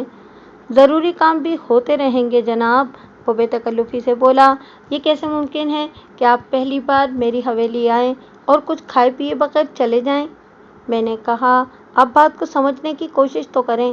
میں اس وقت واقعی بہت جلدی میں ہوں، پھر کبھی فرصت میں آؤں گا تو آپ کی دعوت ضرور کھاؤں گا۔ میری سنجیدگی کو دیکھتے ہوئے وہ بھی سنجیدہ ہو گیا۔ ایسی کیا خاص بات ہے ملک صاحب، جس کی وجہ سے آپ کو میرے غریب خانے تک آنا پڑا؟ میں نے اس کے ملازموں کی طرف دیکھتے ہوئے کہا، بات تنہائی میں کرنے کی ہے۔ وہ میرا اشارہ سمجھ گیا اور اپنے ملازموں سے بولا، اوئے تم یہاں کیا کر رہے ہو؟ جاؤ ملک صاحب کے لیے ملائی والا دودھ لے کر آؤ۔ دونوں ملازم پلک جھپکتے میں رفو چکر ہو گئے۔ میں نے مختصر طور پر ملک افضل حسین کو کل والے واقعے کے بارے میں بتایا، پھر اس بات کی طرف بھی اشارہ کر دیا کہ وہ بھی مشکوک افراد کی فہرست میں شامل ہے۔ پوری بات سننے کے بعد اس نے کہا، واقعی یہ تو بہت افسوسناک واقعہ پیش آیا ہے، ایسا نہیں ہونا چاہیے تھا۔ حیرت ہے ملک صاحب، میں نے اس کی آنکھوں میں دیکھتے ہوئے کہا، آپ کو تو اس موقع پر خوش ہونا چاہیے۔ چودھری قادر جماں اور پٹواری حیات محمد آپ کے دشمنوں میں شامل ہیں۔ میں نے یہ بات دانستہ سے جوش دلانے کے لیے کہی تھی، تاکہ مجھے معلوم ہو جائے کہ وہ چودھری قادر سما اور پٹواری حیات محمد کے بارے میں کیسے جذبات رکھتا تھا۔ اس نے جواب میں پنجابی شعر کا ایک مصرع پڑھ ڈالا: دشمن مرے تے خوش نہ کریے، سجنا بھی مر جانا۔ پھر گمبھیر آواز میں بولا: ملک صاحب، اس بات میں کوئی شک نہیں کہ وہ دونوں میرے دشمنوں میں شمار ہوتے ہیں، لیکن اس واقعے کی مجھے خوشی نہیں بلکہ دکھ ہوا ہے۔ اس کے لہجے میں کوئی ایسی بات ضرور تھی کہ اس کی بات پر یقین کرنے کو جی چاہتا تھا۔ میں نے پوچھا: ملک صاحب، مجھے پتہ چلا ہے کہ چودھری قادر سما سے آپ کا زمین کا جھگڑا چل رہا تھا اور آپ وہ مقدمہ ہار گئے تھے۔ وہ تلخی آمیز لہجے میں بولا: اور اس کا مطلب ان شیطانوں نے یہ نکالا کہ میں نے انتقام کے طور پر پٹواری کی بیٹی کو اغوا کروا لیا۔ آپ کن شیطانوں کا ذکر کر رہے ہیں؟ چودھری قادر سما اور پٹواری حیات محمد، وہ نفرت آمیز لہجے میں بولا، وہ دونوں کسی شیطان سے کم نہیں ہیں، اور اس شادی کے بعد تو ان کی شیطانی قوت میں بے پناہ اضافہ ہونے والا تھا، جو کہ نہیں ہو سکا۔ میں نے قطع کلامی کرتے ہوئے کہا: اس صورتحال میں اگر آپ پر شک کیا جائے تو کچھ بے سبب بھی نہیں ہوگا۔ ملک افضل حسین چند لمحات تک میری آنکھوں میں دیکھتا رہا اور پھر سنجیدہ لہجے میں بولا: ملک صاحب، اس میں کوئی شک نہیں کہ پٹواری حیات محمد اور چودھری قادر سما میرے بدترین دشمن ہیں اور ان کو نقصان پہنچا کر مجھے دلی مسرت ہوگی، لیکن میں دوستی اور دشمنی، ان دونوں میں مردانہ وار کرنے کا قائل ہوں۔ چھپ کر وار کرنا زنانیوں کا کام ہے، اور کسی کی بہو بیٹی کو اغوا کرنا یا کروانا تو انتہائی ذلیل ترین حرکت ہوگی، جس کا میں تصور بھی نہیں کر سکتا۔ بہرحال چودھری قادر سما نے تو آپ پر شک ظاہر کیا ہے، میں نے معتدل لہجے میں کہا، اور میں اسی سلسلے میں آپ سے پوچھ گچھ کرنے آیا ہوں۔ وہ زیر لب مسکراتے ہوئے بولا: چودھری قادر سما سے مجھے کسی ایسی ہی اوچھی حرکت کی امید تھی۔ وہ خود زنانیوں کی طرح سازشیں کرنے کا ماہر ہے اور دوسروں کو بھی ایسا ہی سمجھتا ہے۔ میں نے کہا: ملک صاحب، ہمیں تو قانونی تقاضے پورے کرنا ہوتے ہیں، اس لیے ہم اپنے فرض سے مجبور ہیں۔ آپ قانونی تقاضے ضرور پورے کریں۔ وہ خوش دلی سے بولا: میں آپ کو اجازت دیتا ہوں، آپ سرچ وارنٹ کے بغیر کبھی بھی کسی بھی وقت میری حویلی کے چپے چپے کی تلاشی لے سکتے ہیں۔ کبھی اور کسی وقت کیوں؟ میں نے کہا: ابھی اور اسی وقت کیوں نہیں؟ بڑے شوق سے جناب، وہ بے خوفی سے بولا۔ میں نے یہ بات دانستہ کہی تھی تاکہ ملک افضل کی نیت کا کچھ اندازہ لگا سکوں۔ میرے اندازے کے مطابق اگر ملک افضل نے غزالہ کو اغوا کرایا بھی تھا تو وہ اس وقت حویلی میں موجود نہیں ہو سکتی تھی۔ ویسے ملک افضل کی باتوں سے میں اس نتیجے پر پہنچا تھا کہ غزالہ کے اغوا میں اس کا ہاتھ نہیں ہو سکتا تھا، تاہم میں نے اپنی معلومات کے لیے پوچھا: ملک صاحب، اگر بتانے میں کوئی حرج نہ ہو تو میں جاننا چاہتا ہوں کہ چودھری قادر سما اور پٹواری حیات محمد سے آپ کی کیا دشمنی ہے؟ دشمنی تو دشمنی ہوتی ہے ملک صاحب۔ میں دشمنی کی نوعیت جاننا چاہتا ہوں۔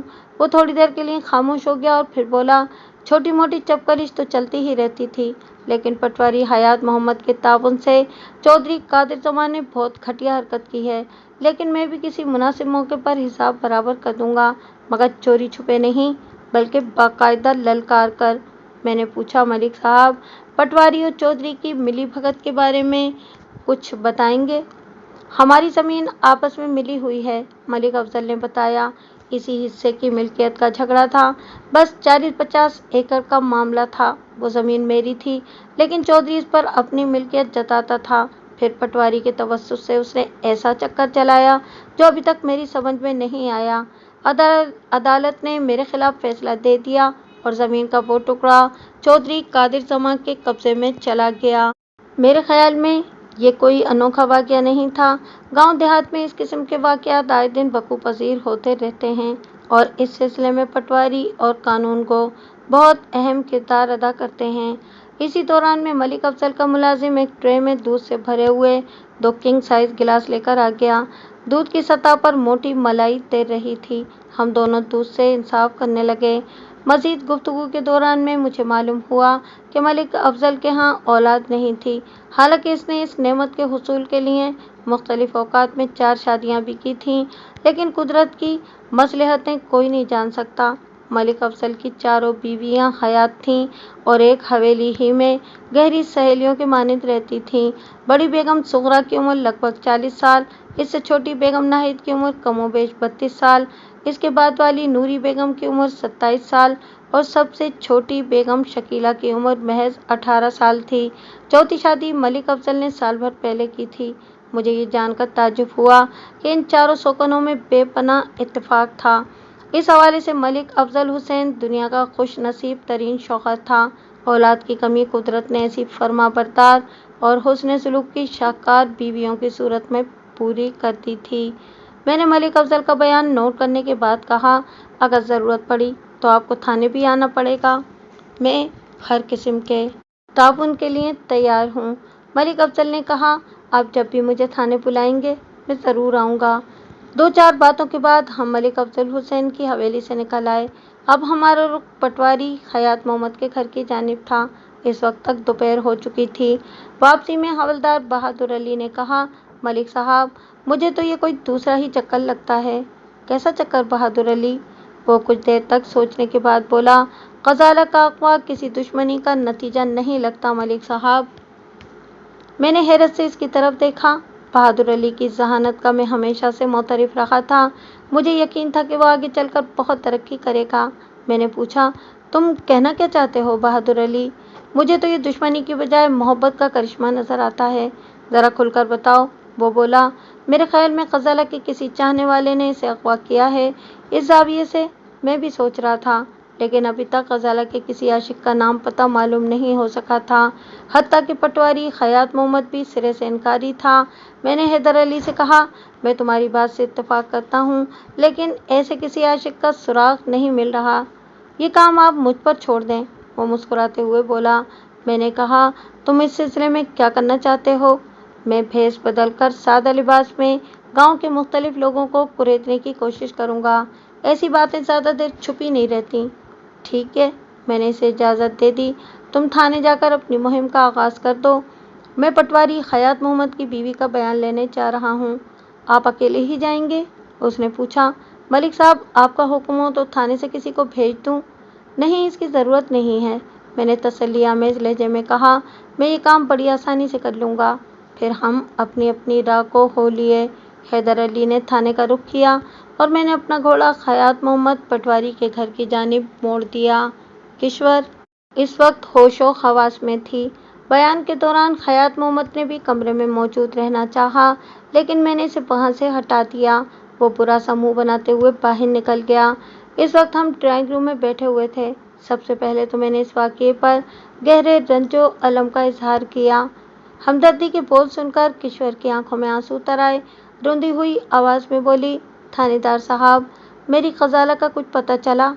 मैं इसका सुराग लगाने की पूरी कोशिश कर रहा हूँ, मैंने तसल्ली आमेज़ लहजे में कहा।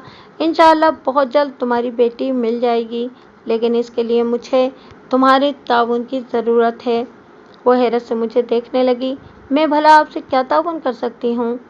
किश्वर 45 के पेटे में थी, मगर किसी भी तौर 27-28 से ज़्यादा की दिखाई नहीं देती थी। वो जवान बेटी की माँ थी, लेकिन मुझे यकीन था कि ग़ज़ाला के सामने वो इसकी बड़ी बहन लगती होगी। मैंने खकार कर गला साफ करते हुए उसके सवाल का जवाब दिया। तुम मुझसे इस तरह ताउन कर सकती हो कि जो मैं पूछूं उसका ठीक ठीक जवाब दो। आप पूछें, क्या पूछना चाहते हैं? मैंने पूछा, मैंने सुना है कि हैदर अली किसी शादी की तकरीब में ग़ज़ाला पर आशिक हो गया था, जिसके नतीजे में ये शादी होने वाली थी। आपने बिल्कुल ठीक सुना है, वो आम से लहजे में बोली। हैदर अली ग़ज़ाला को देखते ही इस पर रीझ गया था। हालांकि बड़े चौधरी साहब ने इस शादी की मुखालफत की थी, लेकिन हैदर अली की ज़िद के आगे इन्हें भी मजबूर होना पड़ा। मैंने अचानक पूछा, क्या ग़ज़ाला को भी ये रिश्ता पसंद था? ग़ज़ाला की पसंद नापसंद का क्या सवाल जी? किश्वर ने कहा, वो हमारी मर्ज़ी के आगे क्या कहती? जो हमारी पसंद वही उसकी पसंद। मैंने कहा, ग़ज़ाला एक पढ़ी लिखी लड़की थी, इसको मर्ज़ी ज़ाहिर करने का हक़ हासिल था। हक़ शक को कौन देखता है जी? वो बोली, वालिदैन की मर्ज़ी को ज़्यादा अहमियत हासिल है। यानी तुम्हारा मतलब है कि अगर फ़ैसला ग़ज़ाला पर छोड़ दिया जाता तो वो इस रिश्ते से इनकार कर देती? मेरा ये मतलब नहीं था। फिर क्या मतलब था? वो जुस्पुस होकर बोली, गजाला को इस रिश्ते पर कोई एतराज़ नहीं था, हमने इसकी रजामंदी से ही हामी भरी थी। मैंने ज़रा मुख्तलिफ अंदाज में सवाल किया, अगर चौधरी हैदर अली जैसा गबरू और बाअसर साहिब हैसियत नौजवान एक नज़र देखते ही गजाला पर मर मिटा था, तो इसका मतलब हुआ कि तुम्हारी बेटी अच्छी खासी खूबसूरत थी। वो बेटी के हुस्न की तारीफ सुनकर खुश हो गई और बोली, मेरी गजाला लाखों में एक थी, पूरे पिंड में एक भी लड़की इसके पासिंग नहीं है। मैंने पूछा, क्या गांव में से इसका कोई रिश्ता नहीं आया था? क्यों नहीं जी, कई रिश्ते आए थे, वो फखरी अंदाज में बोली, लेकिन इनमें से कोई भी गजाला के मयार का नहीं था, इसलिए हमने सबको इनकार कर दिया। मैंने कहा, आपका ये रवैया लड़के वालों को तो पसंद नहीं आया होगा, पर हमें क्या? वो बेपरवाही से बोली, हमारी मर्जी, हम रिश्ता मंजूर करें या मुस्तरद कर दें, कोई ज़बरदस्ती थोड़ी है। मैं आहिस्ता आहिस्ता इसे कुरेद रहा था। जिन लोगों को आपने गजाला का रिश्ता देने से इनकार कर दिया था, इसने गुस्सा तो बहुत दिखाया होगा। इनमें से बस एक ही खबीस इंसान था, उसने नागवारी से कहा, बाकी सब तो खामोशी से बैठ गए थे हमारा इनकार सुनकर। वो खबीस इंसान कौन था? एक मनहूस, वो नफरत आमेज लहजे में बोली, मुझे तो इसकी सूरत ही से नफरत थी। अच्छा हुआ वो जेल चला गया, इसके करतूत ही ऐसे थे। वो हैरत अंगेज इंकिशाफात कर रही थी।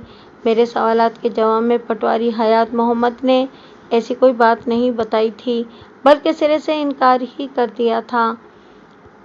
जब किसी बात को छुपाने की कोशिश की जाए तो इसका मतलब होता है कि कहीं न कहीं कोई न कोई गड़बड़ ज़रूर है, और यहाँ जो गड़बड़ थी वो मैं किशोर की ज़ुबान से उगलवा रहा था। मैंने कहा, तुमने बताया कि तुम्हें इसकी सूरत से नफरत थी, क्या इसकी शक्ल बड़ी भयानक थी? शक्ल तो भयानक थी ही, करतूत इससे भी ज़्यादा बुरे थे, वो बेजारी से बोली। फिर कहा, इसके करतूत आखिरकार इसे जेल ले गए। इसका नाम क्या था? वो बोली, नाम तो खान मोहम्मद था, लेकिन सब इसे खानू खानू कहते थे। खानू बदमाश, बेशरम को अपनी औकात का भी ख्याल नहीं था, चला था मेरी चांद सी बेटी से ब्याह रचाने। मैंने पूछा, खानू किस सिलसिले में जेल गया था? वाज़ेह रहे कि मुझे इस इलाके के थाने में मुतय्यन हुए अभी साल 1.5 साल का अरसा ही हुआ था, इसलिए माजी के वाक़या से मैं पूरी तरह वाकिफ़ नहीं था। उसने मेरे सवाल का जवाब दिया, सिलसिला क्या होना था थानेदार साहब? जुराइम पेशा अफराद कोई जुर्म करके ही जेल जाते हैं, मैं इसी जुर्म के बारे में पूछ रहा हूँ। खानू के हाथों किसी शख्स का कत्ल हो गया था, किशोर ने बताया। मकतूल के वारिस भी खासे बाअसर थे, इसलिए इसे जेल भिजवा कर ही दम लिया।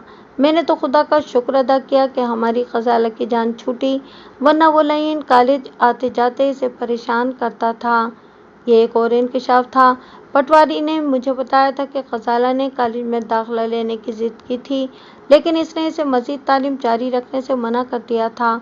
हयात मोहम्मद ने गजाला के लिए आने वाले रिश्तों की बात भी गोल कर दी थी। इसका वाज़ेह मतलब यही था कि वो खानू बदमाश वाला किस्सा मुझसे छुपाना चाहता था, लेकिन क्यों? मेरा जहन तेज़ी से सोच रहा था और किसी नतीजे पर पहुंचने की कोशिश कर रहा था। इसी सिलसिले में किशोर से मैंने पूछा, खानू कब जेल गया था? उसने बताया, ये 3 साल पहले का वाक़या है। क्या वो इसी गांव का रहने वाला था? तो और क्या, वो नफरत से बोली। इसीलिए तो वो रास्ते में गजाला को तंग करता रहता था। मजबूर होकर हमने इसे कॉलेज से ही उठा लिया। वो खबीस फिर भी बाज न आया और अपने मिलने वालों में गजाला से इश्क की घटिया बातें करने लगा। वो खामखा मेरी बेटी को बदनाम कर रहा था।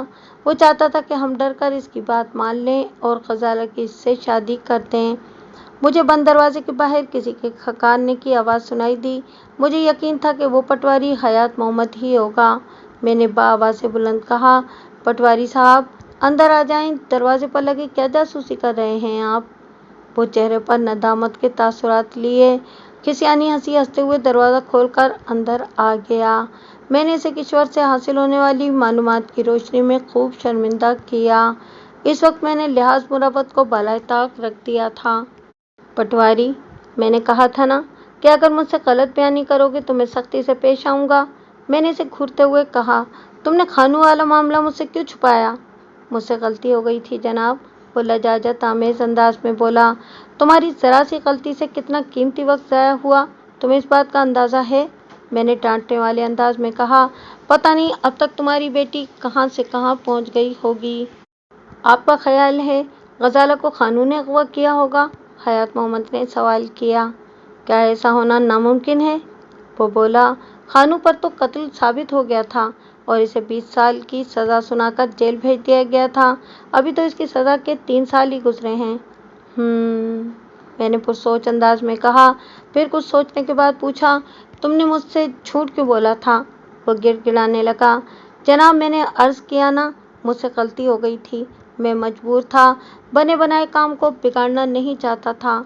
कौन सा काम पटवारी? वो बोला, चौधरी हैदर अली गजाला को पसंद करते थे और इनकी मंगनी भी हो चुकी थी। अब इनकी शादी होने वाली थी। मैं नहीं चाहता था कि इस किस्म की कोई बात इनके कानों तक पहुंचती। देखे ना मलिक साहब, मेरी बेटी का मामला था। अगर इसे मंसूब कोई झूठी सच्ची बात चौधरियों की हवेली तक पहुंच जाती तो ये रिश्ता खटाई में पड़ जाता। मैंने सिर्फ आपसे ही नहीं बल्कि चौधरियों से भी इस मामले को छुपा रखा था। यानी तुम मुसलसल झूठ बोलते आए हो? अपनी इज्जत बचाने के लिए झूठ तो बोलना ही पड़ता है ना जनाब। वो रहम तलब नज़रों से मुझे देखते हुए बोला। मैंने कहा, झूठ बोलने से इज्जत बचती नहीं बल्कि बिगड़ती है। जो लोग इज्जत बचाने के लिए झूठ बोलते हैं इनकी नीयत में फतूर होता है। झूठी इज्जत का भरम जब खुलता है तो बहुत रुसवाई होती है, जैसा कि तुम्हारे साथ हो रहा है। पर इसमें मेरा कसूर क्या है? उसके लहजे से बेचारगी अयान थी। मुझे बैक वक्त इस पर गुस्सा भी आया और तरस भी। ये सच है कि इसने मुझसे बहुत सारे हक़ाइक़ छुपाने की कोशिश की थी, लेकिन जवान बेटी के अगवा का सदमा कुछ कम नहीं था। ऐसी जवान बेटी जिसे बाबुल के घर से विदा होने से चंद घंटे कबल अगवा कर लिया गया था। इस घर से गजाला की डोली उठने वाली थी, मगर इसे डाकू उठाकर ले गए थे। मैंने हयात मोहम्मद से कहा, मुझे पता चला है कि खानू इसी गाँव का रहने वाला था। जेल जाने के बाद भी वो तुम्हें कहीं नजर आया था? आप भी अजीब बात पूछ रहे हैं जनाब। वो हैरत आमेज लहजे में बोला। 20 साल की सज़ा पाने वाला शख्स 3 साल बाद कैसे नजर आ सकता है? मैंने इसकी हैरत को नज़रअंदाज करते हुए सवाल किया। हयात मोहम्मद, तुमने इस डाकू को देखा था जो गजाला को कंधे पर लाद कर फरार हो रहा था? क्या वो खानू नहीं हो सकता था? मैं क्या कह सकता हूँ जनाब, वो आंखें फैलाकर बोला। इस वक्त बहुत ज़्यादा अंधेरा था और फिर डाकुओं ने मुंडा से ढाटे भी बांध रखे थे। यही सवाल मैंने हयात मोहम्मद की बीवी किश्वर से भी किया और उसने भी पटवारी से मिलता जुलता जवाब ही दिया। यानी कि दोनों कोई बात यकीन से नहीं कह सकते थे। शायद इसकी एक वजह यह भी हो कि खानू इस वक्त जेल में कत्ल की सज़ा काट रहा था। यकीनी तौर पर इनकी बेयकीनी का सबब यही हो सकता था। मैंने हयात मोहम्मद से कहा, खानू के घर में और कौन कौन रहता है? इसका बूढ़ा बाप और फालिज़दा माँ है। तुम जल्दी से जाकर इसके बाप को यहाँ ले आओ। मैंने तहमाना अंदाज में कहा, जब तक मैं तुम्हारी बीवी का बयान मुकम्मल करता हूँ। जो हुक्म सरकार। वो दरवाजे से निकलने लगा तो मैंने कहा, और सुनो, ज़रा ताजी के घर भी चक्कर लगा लेना। देखो वो ननिहाल से वापस आई है या अभी उधर ही है। मैं अभी सारी मालूमात करके आता हूँ जनाब। वो चला गया तो मैंने अपने सामने बैठी हुई किशोर से पूछा, तुम्हारे खामिद ने बताया है कि तुमने इसे हिलाकर जगाया था? यानी इसके उठने से पहले तुम जाग चुकी थी? तुम्हारी आंख किस तरह खुली थी? मुझे साथ वाले कमरे से खटपट की आवाज़ें आई थीं, उसने बताया। क्या तुम उस वक्त जाग रही थी जो बआसानी खटपट की आवाज़ें सुन ली? वो बोली, नहीं जी, मैं तो गहरी नींद में थी और बड़ा ही डरावना ख्वाब देख रही थी।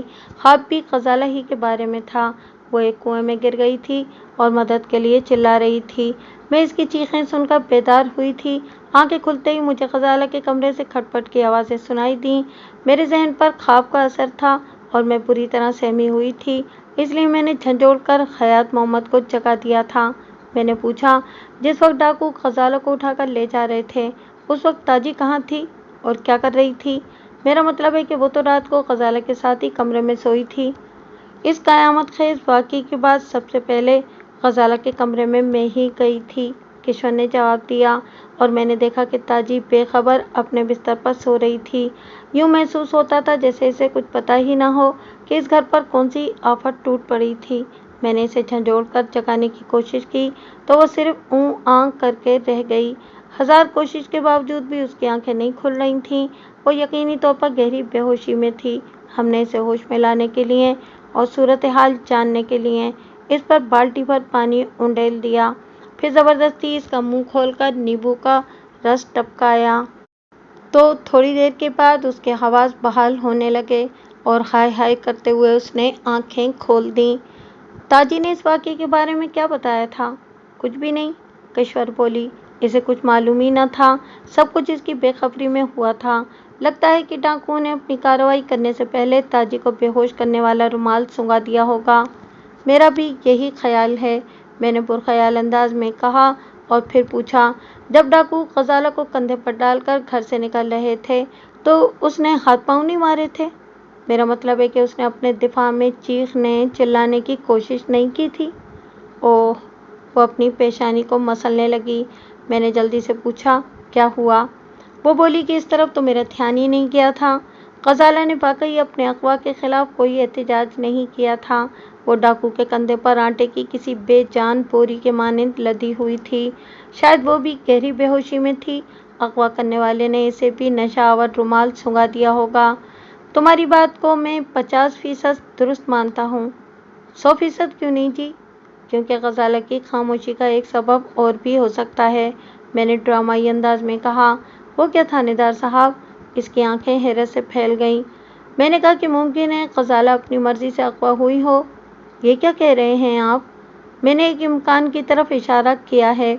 ये मुमकिन नहीं है जनाब, वो कतईयत से बोली। मुझे अपने दूध पर पूरा भरोसा है। ग़ज़ाला इतनी नीच हरकत कर ही नहीं सकती। वो अपने दिल की ज़रा से ज़रा बात भी मुझे बता देती थी। और फिर डाकुओं से उसका क्या ताल्लुक़? आप बिल्कुल गलत सोच रहे हैं। हमें हक़ाइक़ की तह तक पहुँचने के लिए हर इम्कान को मद्देनज़र रखना पड़ता है, इसलिए हम हर ज़ाविये से सोचते हैं। मैंने कहा, यह हमारी मजबूरी है, फ़राइज़ का तकाज़ा भी। वो पूरे एतमाद लहजे में बोली, मेरी ग़ज़ाला को अगवा किया गया है और ज़बरदस्ती। मेरा मतलब है कि बेबस करके अगवा किया गया है। मैं एक माँ के इन जज्बात को चैलेंज करने की पोजीशन में नहीं था, इसलिए मौजू बदलते हुए पूछा, ताजी ने होश में आने के बाद क्या बताया था? थानेदार साहब, मैं आपको बता चुकी हूँ कि वो इस अंधोनाक वाक़ये से बेखबर रही थी। वो कुछ नहीं जानती थी ग़ज़ाला के अगवा के बारे में। मैंने पूछा, क्या वो होश में आने के बाद घर चली गई थी? जी हाँ, किश्वर ने इस बात में जवाब दिया। इसे जब ग़ज़ाला को पेश आने वाले वाक़ये के बारे में मालूम हुआ तो उसकी हालत गैर होने लगी थी। फिर वो आराम करने अपने घर चली गई थी। हम ये बातें कर ही रहे थे कि पटवारी हयात मोहम्मद घर में दाखिल हुआ। इसके साथ एक मतकूब सूरत बूढ़ा भी था। पटवारी ने बताया, मलिक साहब, ये शौकत हुसैन मोची है, खानू का बाप। शौकत हुसैन एक जानिब हाथ बांध कर खड़ा हो गया और आजिज़ाना अंदाज में बोला, सरकार ने मुझे क्यों याद किया है? मैंने इसके सवाल को नज़रअंदाज करते हुए पटवारी से पूछा, हयात मोहम्मद ताजी का कुछ पता चला? वो जी अभी अपने नानके ही में है। वो बोला, इसकी दादी जीवा ने बताया है कि कल इसका मामा इसे अपने साथ ले गया था। मैं ये बात जानता था, इसलिए खानू के बाप की तरफ मुतवज्जा हो गया। हाँ भाई चाचा शौकत, तुम काम क्या करते हो? माई बाप, ख़ानदानी मोची हूँ। बाप दादा का कसब करता हूँ, लोगों के जूते काटता हूँ, अपना और अपनी बुढ़ी का पेट पालता हूँ। मैंने कहा, मैंने सुना है कि तुम्हारे घर में कोई खानू बदमाश भी पैदा हुआ था। इसके चेहरे पर गहरे गम के बादल छा गए। जी हाँ, वो बदबख्त मेरा ही बेटा था। बेटा था का क्या मतलब हुआ चाचा? वो अफसरदा से लहजे में बोला, वो जब से जेल गया है मेरे लिए मर चुका है। जिंदा था तो बदनामी का बाइस था, अब इसकी मौत के बाद भी रुसवाई मेरा पीछा नहीं छोड़ती। इसकी आवाज़ जज्बात की शिद्दत से भर्रा गई। मैंने कहा, चाचा, खून के रिश्ते इतनी आसानी से नहीं टूटा करते। औलाद चाहे नेक हो या बद, वो हर हाल में औलाद ही रहती है। तुम खान मोहम्मद की बल्दियत से इनकार नहीं कर सकते। इसके गम में इसकी बूढ़ी माँ को फालिज हो गया। शौकत हुसैन ने कर्बनाक लहजे में कहा, ऐसी औलाद से तो इंसान बे औलाद ही अच्छा, जो वालिदैन को एक सुख न दे सके। मैंने पूछा, मैंने सुना है कि खानू को 20 साल की सज़ा हो गई थी जेल में। उसने एक शख्स को कत्ल कर दिया था। इस बात को 3 साल गुजर चुके हैं। क्या तुम्हें बेटे की वापसी का इंतज़ार नहीं है? इंतज़ार उसका किया जाता है। जिससे आंखों को ठंडक और दिल को सुकून मिलता हो।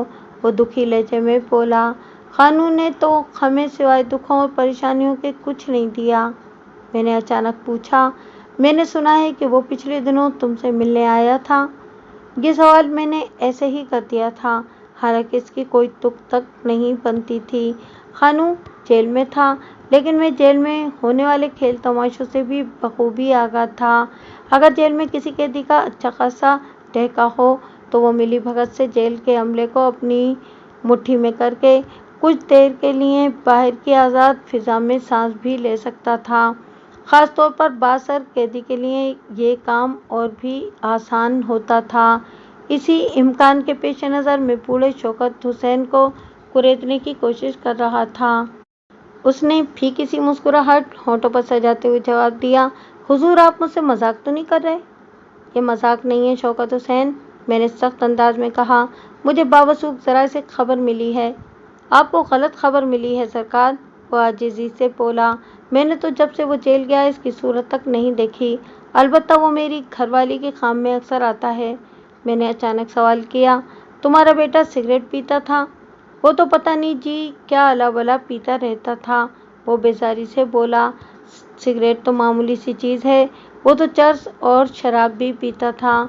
मैंने अपनी जेब से फॉक्सऑन ब्रांड सिगरेट का पैकेट निकालकर इसे दिखाते हुए पूछा, खानू यही सिगरेट पीता था ना? वो चंद लम्हे तज़ब्ज़ुब का शिकार नजर आया, फिर नफ़ी में सर हिलाते हुए बोला।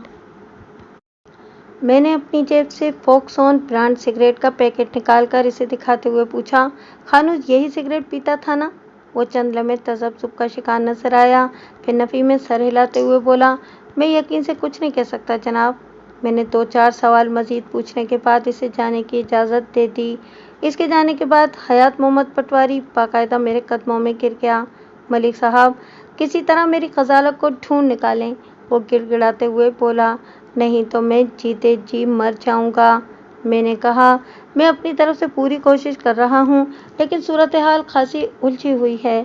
तुम फिक्र न करो, सब ठीक हो जाएगा। दोनों मियाँ बीवी मुझे दुआएं देने लगे। मैं जाने के लिए उठ खड़ा हुआ, फिर फौरी ख्याल के तहत कहा, हयात मोहम्मद, मैं ग़ज़ाला वाले कमरे को एक मरतबा फिर देखना चाहता हूँ। हयात मोहम्मद ने सवालिया नज़रों से अपनी बीवी को देखा। मुझे किश्वर की आंखों में तशवीश के साए नजर आए। मैंने जल्दी से पूछा, क्या बात है? आप लोग अचानक परेशान क्यों हो गए? किश्वर ने जल्दी से कहा, नहीं नहीं, परेशानी की तो कोई बात नहीं है। वो बात दरअसल ये है कि, हयात मोहम्मद ने उसकी बात उचक ली, मलिक साहब बहुत मजबूरी है, 2-3 रोज़ तक आप ग़ज़ाला के कमरे में नहीं जा सकते। मुझे हैरत हुई, पूछा, क्यों, वहाँ ऐसी क्या बात? वो जी, हयात मोहम्मद घिघ आया, इस कमरे में बाबा जी चिल्ला काट रहे हैं। बाबा जी चिल्ला? मेरी पेशानी पर पल पड़ गए। ये क्या मामला है हयात मोहम्मद? ये कौन बाबा चिल्ला काट रहा है और किस सिलसिले में? किश्वर ने बताया कि ये हयात मोहम्मद के पीरो मुर्शिद हैं बाबा झंडे शाह, ग़ज़ाला का सुराग लगाने के लिए चिल्लाकशी कर रहे हैं। मैंने पूछा, ये वही बाबा हैं जिनका आस्थाना जंगल के अंदर है? जी हाँ, बिल्कुल वही हैं। हयात मोहम्मद ने कहा, मैं इनका मुरीद हूँ। उन्होंने मुझे कहा है कि सिर्फ 72 घंटे के अंदर अंदर वो ग़ज़ाला का सुराग लगा लेंगे। ये किस किस्म का चिल्ला है भाई? मैंने कहा, मैंने तो सुन रखा है कि चिल्ला 40 दिन का होता है। हयात मोहम्मद ने कहा, बाबा जी अल्लाह के नेक बंदे हैं, वही जाने 3 दिन का चिल्ला क्या होता है। मैं तो बस ये जानता हूँ कि वो सिर्फ मेरे दिल के करार को ढूंढ निकालेंगे, मुझे मेरी ग़ज़ाला का पता चल जाएगा। मैंने तंज़ीह अंदाज में कहा, अगर वो इतने ही करने वाले हैं हयात मोहम्मद, तो इनसे कहो कि अपने इल्म के ज़ोर से ग़ज़ाला को वापस ले आएं। हमें खामखा क्यों परेशानी में डाल रखा है? वो ऐसा भी कर सकते हैं जनाब, हयात मोहम्मद ने पूरे यकीन से कहा। इसके अंदाज से महसूस होता था जैसे वो बाबा झंडे शाह से गहरी अकीदत रखता हो, लेकिन उन्होंने इस काम के लिए एक शर्त आयद कर रखी है और किश्वर इस शर्त के लिए। किश्वर ने नज़रें झुका दी। मुझे एहसास हुआ कि ये मामला खासा गंभीर हो चुका था। मैंने हयात मोहम्मद से पूछा, तुम्हारे मुर्शिद ने ग़ज़ाला की वापसी के लिए ऐसी कौन सी शर्त लगा दी है? वो बताने लगा, बाबा जी का फरमान है कि अगर लड़की की माँ को सिर्फ एक रात के लिए इनके कमरे में बंद कर दिया जाए तो वो इसकी रूह के जरिए इसकी खोई हुई बेटी का न सिर्फ सुराग लगा सकते हैं बल्कि अगवा कुनिंदकान को वापस सर के बल आने पर मजबूर भी कर सकते हैं। लेकिन किश्वर ये कुर्बानी देने को तैयार ही नहीं है। मैंने शदीद गुस्से के आलम में कहा, हयात मोहम्मद, तुम इंतहाई बेगैरत इंसान हो। इसमें बेगैरती की कौन सी बात है जनाब? वो हैरत से मुंह खोलकर मेरी तरफ देखने लगा। मैंने सख्त लहजे में कहा, तुम अपनी बीवी, अपनी इज्जत को एक नामहरम शख्स के साथ कमरे में रात गुजारने के लिए कह रहे हो? तुमसे बड़ा बेगैरत और कौन होगा? पीर साहब, नामहरम तो नहीं है जनाब, वो संजीदगी से बोला। वो तो मेरे बाप की जगह हैं, वो तो फरिश्तों से भी ज़्यादा पाकबाज हैं। और बस बस हयात मोहम्मद, मैंने कुसीले लहजे में कहा, अगर तुमने कोई मजीद बकवास की तो मैं इसी वक्त तुम्हें गिरफ्तार करके ले जाऊंगा। वो रोनी सूरत बनाकर बोला, आप मेरी बात का मतलब नहीं समझे जनाब। मैं तो आपको बता रहा था कि किबला पीर साहब बेपनाह रूहानी सलाहियतों के मालिक हैं। पूरा पिंड इनका मोतक़िद है। वो तमाम मुरीदों को अपनी औलाद की तरह समझते हैं। मैं इसकी अकल पर मातम करने के सिवा और क्या कर सकता था? अंधी अकीदत रखने वालों को समझाना मुमकिन नहीं होता। मैंने सुन रखा था कि आमिल हजरात खोई हुई चीज़ों का सुराग लगाने के लिए नाबालिग और मासूम बच्चों को बतौर मीडियम इस्तेमाल करते थे, जबकि पेशावर जाली फ़कीर लोगों को बेवकूफ़ बनाने के लिए कंवारी लड़कियों को अपनी खिलवतगाह में तलब करते हैं। बाबा झंडे शाह एक शादीशुदा औरत पर अमलियात का इरादा रखता था। मैं चूंकि किशोर को देख चुका था, इसलिए बाबा झंडे शाह की नीयत को भी समझ रहा था। किशोर इतनी हसीन और जमील और भरपूर औरत थी कि किसी भी मर्द की उस पर राल टपक सकती थी। बाबा झंडे शाह तो फिर हविस का गुलाम था, कोई साहिब सिलसिला और असली पीर फकीर ना तो इस किस्म की शराइत आयद करता है और न ही शौकतेबाजी का मुजाहरा करने के लिए कमरे में बंद होकर बैठता है। हयात मोहम्मद की बातों से मैंने अंदाज़ा लगाया था कि बाबा झंडे शाह सरासर फरेब था। मैंने दिल में सोचा, क्यों ना इस पीर फरतूत का दीदार भी कर लिया जाए। मैंने हयात मोहम्मद से कहा, अब तुमने अपने पीर की इतनी तारीफ कर दी है कि मेरे दिल में इनसे मिलने का इश्तियाक जाग उठा है। वो खुश हो गया। ज़रूर ज़रूर जनाब, पीर साहब ज़रा चिल्ले से फारिग हो जाएं तो मैं आपको इनसे मिलवा दूंगा। मैं अभी इनसे मिलना चाहता हूँ, मैंने कहा। इस वक्त तो मुमकिन नहीं है, हयात मोहम्मद ने कहा। चिल्ले के दौरान में वो किसी किस्म की मुदाखलत पसंद नहीं करते। मैं मुदाखलत करने का कोई इरादा नहीं रखता, मैं तो सिर्फ इनका दीदार करना चाहता हूँ, मैंने गहरी दिलचस्पी का मुजाहरा करते हुए कहा। चाहे दूर ही से इनकी एक झलक दिखा दो। वो अपने पीर साहब के बारे में मुझ में अचानक पैदा होने वाली अकीदत को देखकर मुतासिर नजर आने लगा। कहने लगा, मलिक साहब, आप इधर बैठक ही में बैठें, मैं ज़रा सूरत हाल मालूम करके आता हूँ। इसके जाने के बाद मैंने किशोर से पूछा, ये बाबा झंडे शाह कैसा आदमी है? वो नागवारी से बोली, मुझे तो एक आंख भी नहीं खाता, नदीदों की तरह घूर घूर कर मुझे देखता रहता है, मगर क्या करूं, मैं हयात मोहम्मद की वजह से मजबूर हूं, इसलिए इसे घर में बर्दाश्त कर लेती हूं। क्या वो पहले भी यहाँ आता रहता है? हाँ, महीने 2 महीने में वो 1-2 मरतबा हमारे घर में क़याम करता है। हयात मोहम्मद उससे बेपनाह अकीदत रखता है, इसलिए बहालत मजबूरी मुझे भी इसका ख्याल रखना पड़ता है। एक लम्हे को रुककर उसने इजाफा किया, वैसे आज तक हमारे घर में बाबा झंडे शाह की वजह से कोई नाखुशगवार वाक़या पेश नहीं आया। मैंने कहा, हयात मोहम्मद ने जब तुम्हें इस बाबा के साथ बंद कमरे में एक रात गुजारने के लिए कहा था तो इस वक्त तुम्हारे जज्बात क्या थे? मुझे हयात मोहम्मद की ये तजवीज़ सख्त नागवार गुजरी थी। वो बुरा सा मुँह बनाते हुए बोली, इसलिए मैंने साफ इनकार कर दिया था। हयात मोहम्मद को अपने पीर से लाख अकीदत सही, लेकिन मैं ऐसी बात को पसंद नहीं करती। बहुत अच्छा किया तुमने, मैंने सराहने वाले अंदाज में कहा, आइंदा भी मोहतात रहना। वो इस बात में सर हिलाने लगी। मैंने पूछा, क्या ग़ज़ाला भी बाबा झंडे शाह से मिलती रहती थी? हाँ, जब वो हमारे घर में क़याम करता था तो हयात मोहम्मद ग़ज़ाला को सलाम कराने उसके पास लेकर जाता है। वो शफ़क़त भरा हाथ ग़ज़ाला के सर पर फेर कर इसे बहुत दुआएं देता है तो ग़ज़ाला खुश हो जाती है। मैंने पूछा, क्या बाबा झंडे शाह को ये बात मालूम थी कि ग़ज़ाला किस कमरे में सोती थी? मैंने अचानक ही ये सवाल किया था। वो चौंक कर मेरी जानिब देखने लगी, फिर बोली, इसका मतलब क्या है? तुम सवाल नहीं करो, सिर्फ मेरे सवाल का जवाब दो, मैंने दुरुस्त लहजे में कहा। वो बोली, जाहिर है कि ये कौन सी ढकी छुपी बात थी? बाबा को तो हमारे घर की एक एक चीज़ के बारे में पूरी मालूमात हैं। मैं ऐसे किसी धोखेबाज पीरों फकीरों से वाकिफ था जो सादा लोग मुरीदों के घर क़याम करते थे, इनकी अंदरूनी मालूमात हासिल करते थे और फिर मौका पाकर इस घर की किसी जवान लड़की को या तो बर्बाद कर देते थे या भगा कर ले जाते थे। बाबा झंडे शाह की ज़ात शक से पाक नहीं थी। मैंने एक फौरी ख्याल के तहत पूछा, क्या बाबा झंडे शाह आज ही चले पर बैठा है? नहीं जी, वो तो कल रात को ही आ गया था, किशोर ने बताया। वो कहता है कि अगर महज गजाला का सुराग लगाना है तो 72 घंटे का चिल्ला काफ़ी है, और अगर इसे वापस भी लाना है तो। वो अचानक खामोश होकर ज़मीन को खूंदने लगी। मैंने इसका जुमला पूरा कर दिया, तुम्हें एक रात इसके साथ बंद कमरे में गुजारना होगी। वो तुम पर कोई रूहानी बाल्फाज दीगर शैतानी अमल करेगा और गजाला को अगवा करने वाले आने वाहिद में वापस आ जाएंगे, गजाला को तुम्हारे हवाले करेंगे और तुम्हारे सामने एड़ियाँ रगड़ रगड़ कर मर जाएंगे, और हयात मोहम्मद अपने मुर्शिद की ख्वाहिश पूरी करने के लिए तैयार भी है। वो काफ़ी देर तक खामोश रही, फिर नज़रें उठाकर मेरी जानिब देखने लगी। इसके होंठों से सिर्फ एक फिक्रा जुदा हुआ, हयात मोहम्मद बाबा झंडे शाह की हुकूमत उली को गुनाह अजीम समझता है। पागल का बच्चा, उल्लू का पट्ठा, मैंने तल्ख लहजे में कहा। इसका दिमाग ख़राब हो गया है, अहमक, पढ़ा लिखा जाहिल। इस वक्त हयात मोहम्मद ने बैठक में आकर मुझे बताया कि उसने मेरे लिए पीर साहब के दीदार का रास्ता तलाश कर लिया है। मैं उठकर उसके साथ घर के अंदरूनी हिस्से में आ गया। हयात मोहम्मद ने गजाला के कमरे के बरामदे में खुलने वाली खिड़की की जानिब इशारा किया और बोला, खिड़की के कोने से पर्दा ज़रा सा सिरका हुआ है, आप वहाँ आँख लगाकर बाबा झंडे शाह की ज़ियारत कर लें।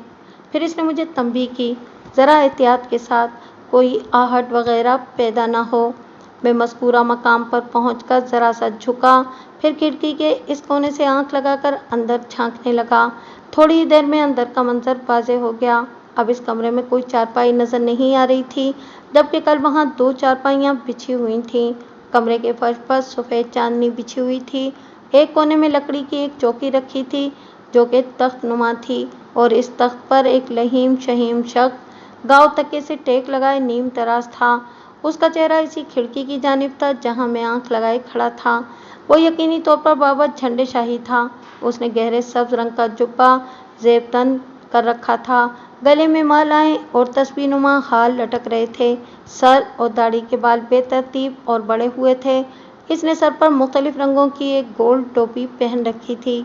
इसके चेहरे से झलकने वाली सुर्खी से उसकी सेहतमंदी का अंदाज़ा होता था। इस बात को मैंने ख़ास तौर पर नोट किया कि इस ऊल जुलूल हुलिये में भी वो खासा बारोब और मुतासिर कुन नज़र आता था। अगरचे कमरे में नाकाफ़ी रोशनी थी, लेकिन चूँकि वो दिन का वक्त था इसलिए मैं इसे वाज़ेह तौर पर देख सकता था। कमरे के दूसरे कोने में लोबान और सुलग रहा था और कुछ अगरबत्तियाँ भी धुआं दे रही थीं। मजमूई तौर पर कमरे की फ़ज़ा खासी मअत्तर और सहरंगेज़ थी। तो ये था बाबा झंडे शाह। भाई खूब, बहुत खूब ठाठ थे इसके। इसका ध्यान चूँकि खिड़की ही की जानिब था, इसलिए मैं इसके चेहरे का भरपूर जायज़ा ले पा रहा था। एक बात को मैं तस्लीम करूँगा कि इसकी आंखों में बला की चमक थी, लेकिन इस चमक में मेहरबानी की बजाय हविस टपकती थी। मैं एक ही नज़र में समझ गया कि वो हलवे मांडे खाने वाला एक जाली पीर था जो मौका मिलते ही अपना काम दिखाने में ज़रा भी देर न लगाता। अचानक मुझे महसूस हुआ जैसे बाबा झंडे शाह गहरी नज़रों से मुझे देख रहा था। इसका रुख चूँकि मेरी ही जानिब था, इसलिए ये एक नफ्सियाती तासुर हो सकता था, और ये भी मुमकिन था कि उसने वाकई वहाँ मेरी मौजूदगी को महसूस कर लिया हो। मैं गैर इरादी तौर पर पीछे हट गया। ज़रा मुड़कर देखा तो वहाँ हयात मोहम्मद था और न ही इसकी बीवी किश्वर। वो पता नहीं कहाँ गायब हो गए थे। मैं इनके कमरे की तरफ बढ़ा तो अंदर से इनके बोलने की आवाज़ें आने लगीं। शायद वो किसी बात पर तकरार कर रहे थे। मैंने इन्हें इनके हाल पर छोड़ा और मौका गनीमत जानकर गजाला के कमरे की तरफ बढ़ गया। फिर मैं आहिस्तगी दरवाज़ा खोलकर अंदर कमरे में घुस गया। पीर झंडे, मेरी इस जिसारत पर हैरत ज़दा रह गया और सीधा होकर बैठ गया। मैंने अंदर दाखिल होकर दरवाज़ा बंद कर दिया। कौन हो तुम? वो बकौर मेरा जायज़ा लेते हुए कड़कदार आवाज़ में बोला। शायद इसने मेरी वर्दी पर ध्यान नहीं दिया था। मैंने अपना तारुफ कराते हुए कहा, मेरा नाम मलिक सफदर हयात है और मैं इस इलाके का थानेदार हूँ जहाँ आप अपनी पीरी खूब चमकाए बैठे हैं। वो आंखें सुकेड़ कर मुझे देखने लगा। ओह, थानेदार साहब आए हैं। फिर फर्श पर बिछी चांदनी की जानिब इशारा करते हुए बेनियाजी से बोला, तशरीफ़ रखें थानेदार साहब।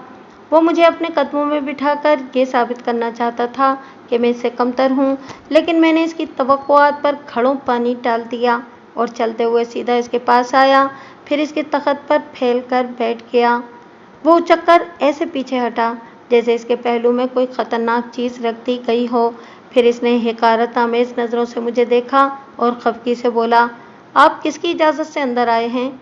हमने पटवारी हयात मोहम्मद को ताकीद भी कर दी थी कि हमारे चिल्ले के दौरान में कोई मुदाखलत वगैरह ना हो। मैंने इसकी आंखों में देखते हुए कहा, किबला, मैं इस इलाके का थानेदार हूँ और पटवारी की बेटी के अगवा के सिलसिले में तफ्तीश कर रहा हूँ, इसलिए मुझे किसी से इजाज़त लेने की ज़रूरत नहीं है। अगर आप ख़ज़ाला की बाजियाबी के लिए तफ्तीश कर रहे हैं तो जाएं, डाकुओं का ताक़ुब करें। यहाँ घर में क्या करते फिर रहे हैं? मैंने कहा, हज़रत, पुलिस की ट्रेनिंग में मुझे ये उसूल बताया गया है कि हर तफ्तीश का आगाज़ घर से करना चाहिए, यानी वक़ुआ के मकाम से। आपकी इत्तला के लिए अर्ज़ है कि जहाँ आप तशरीफ़ फरमा हैं, ये कमरा अगवा होने वाली लड़की ग़ज़ाला का है। हमें मालूम है, हम सब जानते हैं, वो रऊनत आमेज़ अंदाज़ में बोला। यानी आपको मालूम है कि ग़ज़ाला को किसने अगवा किया है? मैंने चुभते हुए लहजे में सवाल किया। ये भी मालूम हो जाएगा, वो बेपरवाही से बोला, फिर हाथ में पकड़ी हुई तस्बीह को तेज़ तेज़ चलाने लगा। मैंने कहा, या हज़रत, मुझे पता चला है कि आप ग़ज़ाला का सुराग लगाने के लिए 72 घंटे के चिल्ले पर बैठे हुए हैं। हाँ, बैठे थे, वो कहरालूद नज़रों से मुझे घूरते हुए बोला, लेकिन आपने मुदाखलत करके तमाम काम गड़बड़ कर दिया है। अब हमें दोबारा चिल्ला काटना पड़ेगा। मैंने चोट की और मुझे ये भी मालूम हुआ है कि अगर ग़ज़ाला की माँ किश्वर एक रात के लिए, मैंने दानिस्ता जुमला नामुकम्मल छोड़ दिया। उसने जलाली नज़रों से मुझे घूरा। इस वक्त उसकी आंखें शोले उगल रही थीं। एक लम्हे के लिए मुझे वाकई उसकी आंखों से डर महसूस हुआ। इससे ये बात भी साबित हो गई कि उसने अपनी नफसानी ख्वाहिशात की तस्कीन के लिए शैतान की खूब खातिर तवाज़ो की थी। मुझे इसकी शख्सियत से कराहियत का सा एहसास हुआ। इससे नज़रें मिलाकर एक राहत के बजाय किसी अज़ियत का एहसास होता था। मैंने बज़ाहिर डरने की अदाकारी की और सैम का थोड़ा पीछे हट गया। बाबा झंडे शाह ने कहा, तुम दुनियादार लोग एक फ़कीर के मर्तबे को जान ही नहीं सकते।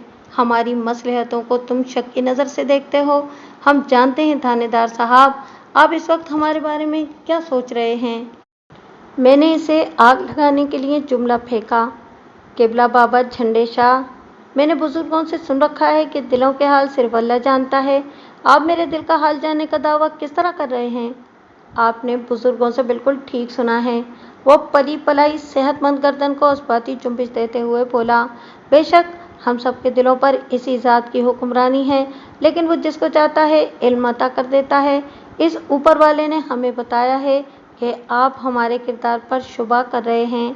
वो नफ्सियात का माहिर मालूम होता था, लेकिन मैंने भी इसकी नफ्सियात से खेलने का फ़ैसला कर लिया था। झंडे शाह, मैंने सख्त लहजे में इसे मुखातिब किया, ये ड्रामेबाजी तुम दूसरों के लिए उठा रखो। मैं तुम्हारे करतूतों से अच्छी तरह आगाह हूँ। पर्दे से बाहर आ जाओ, वरना मुझे दूसरा रास्ता इख्तियार करना पड़ेगा। वो फ़रत गैस से थर थर काँपने लगा, फिर फटी हुई आवाज़ में बोला, तुम्हारी ये जुर्रत कि तुम हमारी शान में गुस्ताखी करो, तुम्हारी ये हिम्मत कैसे हुई? इसके बाद वो बुलंद आवाज़ में हयात मोहम्मद और किशोर को आवाज़ें देने लगा।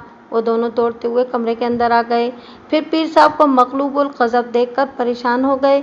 मुझे उम्मीद नहीं थी कि बाबा झंडे शाह इतनी जल्दी पसपाई इख्तियार कर लेगा। मैं तो अभी देर तक उसके साथ चूहे बिल्ली का खेल खेलने वाला था। सूरत हाल ऐसी हो गई थी कि बहालत मजबूरी मुझे वहाँ से हटना पड़ा। बाबा झंडे शाह जैसे जाली आमिल व कामिल और पीरो मुर्शद हमारे आपके आसपास आज भी मौजूद हैं। لیکن افسوسناک بات یہ ہے کہ ہم ان کا کچھ بھی نہیں بگاڑ سکتے، حتیٰ کہ حکومت جیسی طاقت بھی ان کے سدباب کے لیے کوئی لاہے عمل تیار نہیں کر سکتی۔ اس کی سب سے بڑی وجہ یہ ہے کہ ایسے کرداروں کی ہم خود حوصلہ افزائی کرتے ہیں اور انہیں معاشرے میں پنپنے کا موقع فراہم کرتے ہیں۔ یہ ایک ایسا خودروز زہریلا پودا ہوتے ہیں جس کی آبیاری کرنے والے کی ہمارے معاشرے میں کوئی کمی نہیں پائی جاتی۔ میں چاہتا تو اسی وقت بابا جھنڈے شاہ کو گرفتار کر کے لے جاتا، لیکن مجھے اس طرح اس کے لاتعداد عقیدت مندوں کی مخالفت کا سامنا کرنا پڑتا۔ مجھے اس مخالفت کی پرواہ تو نہیں تھی، اصل بات یہ تھی کہ میں کسی ٹھوس ثبوت کی بنیاد پر جھنڈے شاہ کو چھاپنا چاہتا تھا اور مجھے امید تھی کہ ایسا ثبوت جلد ہی میرے ہاتھ لگ جائے گا۔ تھانے واپس آنے سے پہلے ہی میں نے کشور کو علیحدگی میں لے جا کر ایک مرتبہ پھر سمجھا دیا کہ وہ ڈبہ پیر کے شر سے محفوظ رہنے کی پوری کوشش کرے۔ اس نے مجھے کہا کہ وہ ہر طرف سے چوکنا رہے گی۔ دوسرے روز میں نے اعلیٰ سرکاری سطح پر کوشش کر کے یہ بات معلوم کر لی کہ خانو کس جیل میں سزا کاٹ رہا تھا۔ پھر جب میں نے اس جیل کے عملے سے رابطہ کیا تو ایک سنسنی خیز انکشاف ہوا۔ چند ماہ پہلے خانو حفاظتی عملے کی آنکھوں میں دھول جھونک کر جیل سے فرار ہو گیا تھا۔ حکومت نے اس کی گرفتاری پر انعام کا اعلان بھی کیا تھا۔ چونکہ خانو کسی دوسرے ضلع کی جیل سے فرار ہوا تھا، اس لیے میں اس واقعے سے لا علم تھا۔ میں نے کسی طرح خانو کی ایک تصویر حاصل کی، پھر اس کی متعدد کاپیاں بنوا کر پورے علاقے میں مخبروں کا جال بچھا دیا۔ وہ سب پولیس اہلکار تھے اور سادہ لباس میں خانو کی تلاش میں سرگرداں تھے۔ مجھے امید تھی کہ جلد ہی خانو کا کوئی سراغ مل جائے گا۔ اب میرے اس اندازے کو تقویت ملنے لگی تھی کہ غزالہ کے اغوا میں خانو ہی کا ہاتھ ہو سکتا ہے۔ اس کام سے فارغ ہو کر میں نے ASI عابد کو 2 کانسٹیبل دے کر تاجی کے ننہال روانہ کر دیا۔ میں نے انہیں تاکید کر دی تھی کہ وہ ہر صورت میں تاجی کو ساتھ لے کر آئیں۔ اس دوران میں گاہے بگاہے چودھری قادر زماں بھی میری کوششوں کے بارے میں معلوم کرنے تھانے آتا رہا، لیکن میں نے اس کے رویے میں ایک خاص بات نوٹ کی تھی اور وہ یہ کہ اب اسے پٹواری کی بیٹی میں کچھ زیادہ دلچسپی نہیں رہی تھی، بس وہ راہ و رسم ہی نبھا رہا تھا۔ تاہم چودھری حیدر علی کے جذبات میں ابھی اتار نہیں آیا تھا۔ وہ شد و مت کے ساتھ غزالہ کو تلاش کرنے کی اپنی سی کوشش کر رہا تھا۔ شام سے کچھ پہلے ASI عابد علی تاجی کو لے کر آ گیا۔ تاجی کے ساتھ اس کا ماما ظہور حسین بھی تھا۔ تاجی خاصی گھبرائی ہوئی تھی اور خوف زدہ ہرنی کے مانند ہراساں نظروں سے ادھر ادھر دیکھ رہی تھی۔ اس کی عمر کا اندازہ میں نے 19-20 کے درمیان لگایا، جو بعد میں درست ثابت ہوا۔ وہ تیکھے نین نقش والی ایک پرکشش لڑکی تھی، اگرچہ اس کا رنگ سانولا تھا مگر اس کا چہرہ جاذب نظر تھا۔ میں تھوڑی دیر تک تاجی سے ادھر ادھر کی باتیں کرتا رہا، مقصد اس کو ماحول سے مانوس کر کے اس کا خوف دور کرنا تھا۔ کچھ دیر تک بے تکلفی کی فضا میں باتیں ہوئیں تو وہ قدرے مطمئن نظر آنے لگی۔ میں نے اسے بیان کے قابل محسوس کیا تو پوچھا، تاجی، مجھے پتہ چلا ہے کہ تم غزالہ کی بہت گہری سہیلی ہو۔ جی، وہ دھیمی آواز میں بولی، ہم ایک دوسرے پر جان چھڑکتے ہیں۔ میں نے کہا، تمہاری سہیلی کو چند روز پہلے ڈاکو اٹھا کر لے گئے، تمہیں اس کا بہت دکھ ہوگا۔ اس کی آنکھوں میں آنسو بھر آئے، گلوگیر آواز میں بولی، میری زندگی بھی غزالہ کو لگ جائے، اللہ کرے وہ جہاں بھی ہو خیریت سے ہو۔ میری دعا ہے کہ اسے اغوا کرنے والوں کو مرگی پڑ جائے، ان کے جسموں میں کیڑے پڑیں اور وہ ایڑیاں رگڑ رگڑ کر مریں۔ وہ خاصی جذباتی ہو رہی تھی۔ میں نے پوچھا، کیا تم یہ نہیں چاہتی ہو کہ ہم غزالہ کو ڈھونڈ نکالنے میں کامیاب ہو جائیں؟ اس نے الجھی ہوئی نظروں سے مجھے دیکھا۔ میری تو خواہش ہے کہ وہ جلد از جلد مل جائے۔ غزالہ کی تلاش کے لیے ہمیں تمہارے تعاون کی ضرورت ہے تاجی، میں نے اس کی آنکھوں میں دیکھتے ہوئے نرم لہجے میں کہا۔ وہ بدستور الجھن آمیز لہجے میں بولی، میں اس سلسلے میں کیا تعاون کر سکتی ہوں تھانے دار صاحب؟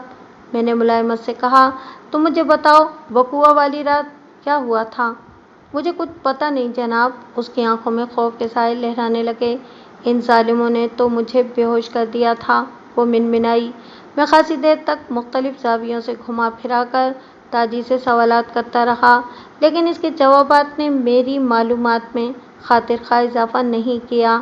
لیکن آخری سوال جو میں نے ایسے ہی روا روی میں پوچھ لیا تھا، اس سوال نے اس واقعے کا پانسا ہی پلٹ دیا۔ मैंने ताजी से पूछा।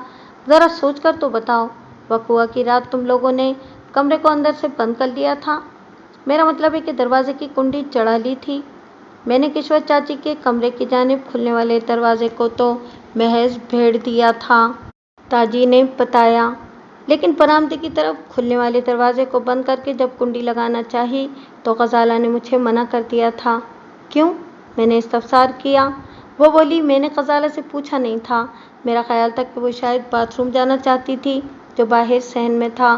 तो तुम बैरूनी दरवाज़ा खुला छोड़कर ही सो गई थी? नहीं जनाब, वो नफ़ी में सर हिलाते हुए बोली। मैंने काफ़ी देर तक ग़ज़ाला के उठने का इंतज़ार किया, लेकिन जब इसने बिस्तर नहीं छोड़ा तो मैं दोबारा उठी और कुंडी चढ़ाना चाही, लेकिन इस मरतबा भी ग़ज़ाला ने मुझे ऐसा करने से रोक दिया। मैं सीधा होकर बैठ गया। मुझे महसूस हुआ कि ताजी कोई हैरत अंगेज़ इंकशाफ करने जा रही थी। मैंने पूछा, ताजी, तुमने ग़ज़ाला से इसकी वजह नहीं पूछी थी? पूछी थी जनाब, वो थूक निगलते हुए बोली।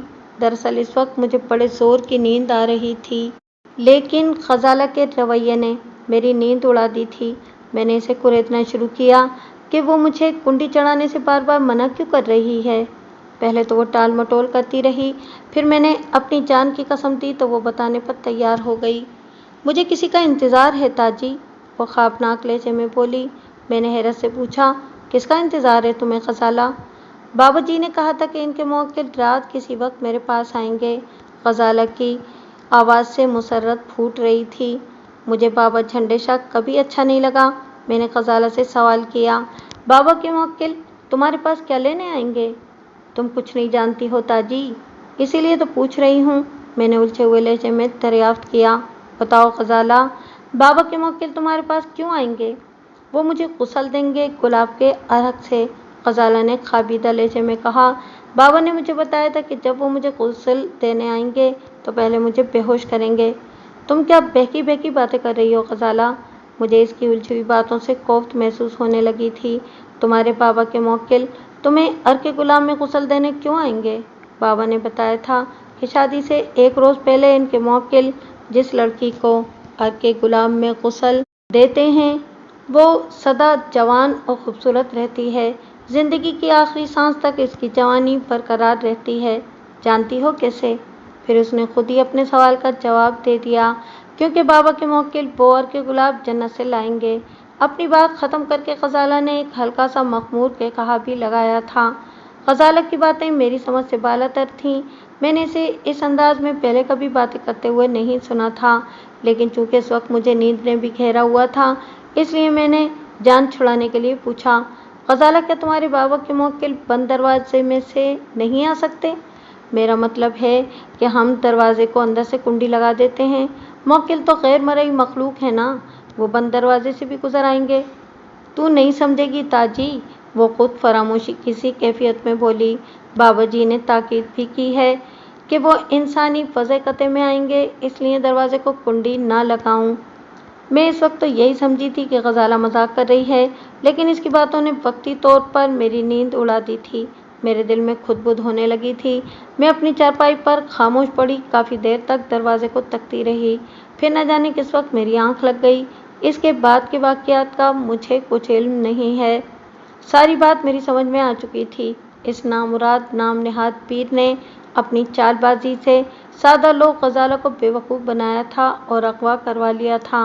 मुझे पहले ही इस पर शक था, अब किसी शुबे की गुंजाइश नहीं रही थी, बल्कि यकीन हो गया था। इस पर हाथ डालने का वक्त आ गया था। मैंने फौरी तौर पर एएसआई रियाज बाजवा को 4 कांस्टेबलों के हमरा बाबा झंडे शाह की गिरफ्तारी के लिए रवाना कर दिया। मैंने इन्हें बता दिया था कि जाली बाबा इस वक्त कहाँ मिलेगा। इस तरफ से फारिग होकर मैंने एएसआई हुमायूं खां को एक भारी नफरी के साथ बाबा झंडे शाह के आस्थाने पर छापा मारने भेज दिया। मैंने हुमायूं खान को ख़ास तौर पर ताकीद कर दी थी कि वो वहाँ पर मौजूद हर फर्द को गिरफ्तार करके फिलफौर थाने ले आए। बाकी बातें यही होंगी। चिरागदीन खोजी की एक बात मेरे जहन में चकरा रही थी। उसने बताया था कि कुछ घोड़ों के पाँव के निशानात बाबा झंडे शाह के आस्थाने पर आकर ख़त्म हो गए थे। इस वक्त मैंने इस बात पर ज़्यादा तवज्जो नहीं दी थी, लेकिन अब कड़ी से कड़ी मिलती जा रही थी। मैंने अपने सामने बैठी हुई ताजी से सवाल किया। तुमने इतनी अहम बात अभी तक क्यों छुपाई हुई थी? वो मासूमियत से बोली। मैं समझी थी कि गजाला ने कोई मजाक किया होगा। मैंने कहा, जब सुबह तुम्हें जबरदस्ती होश में लाया गया और तुम्हें पता चला कि गजाला अगवा हो चुकी है, तो फिर भी तुम्हारा इस तरफ ध्यान नहीं किया? मेरी तो मती मारी गई थी थानेदार साहब, वो सादगी से बोली। सच्ची बात तो यह है कि मैं इस वाक़े से बहुत खौफजदा हो गई थी। फिर जब मैं घर गई तो दादी ने मामिद ज़हूर हुसैन के साथ मुझे नानी के पास भेज दिया। मैंने ताजी के मामू से भी चंद सवालात किए और इन्हें जाने की इजाज़त दे दी। ताहम मैंने ताजी को हिदायत कर दी थी कि अगर ज़रूरत पड़ी तो इसे अदालत में गवाही देने के लिए हाजिर होना पड़ेगा। वो एक मरतबा फिर सरासीमा नजर आने लगी, ताहम इस बार इसकी सरासीमगी में वो पहली वाली शिद्दत नहीं पाई जाती थी। ठीक 8 बजे रात को एएसआई रियाज बाजवा झंडे शाह को गिरफ्तार करके थाने ले आया। इसकी हालत देखकर मुझे अंदाज़ा होता था कि बड़ी मुश्किल से गिरफ्तारी दी होगी। वो इस वक्त मुझे बड़ी बड़ी धमकियां दे रहा था और अपनी माफराई कुव्वतों से मुझे जलाकर भस्म कर देने की बातें कर रहा था।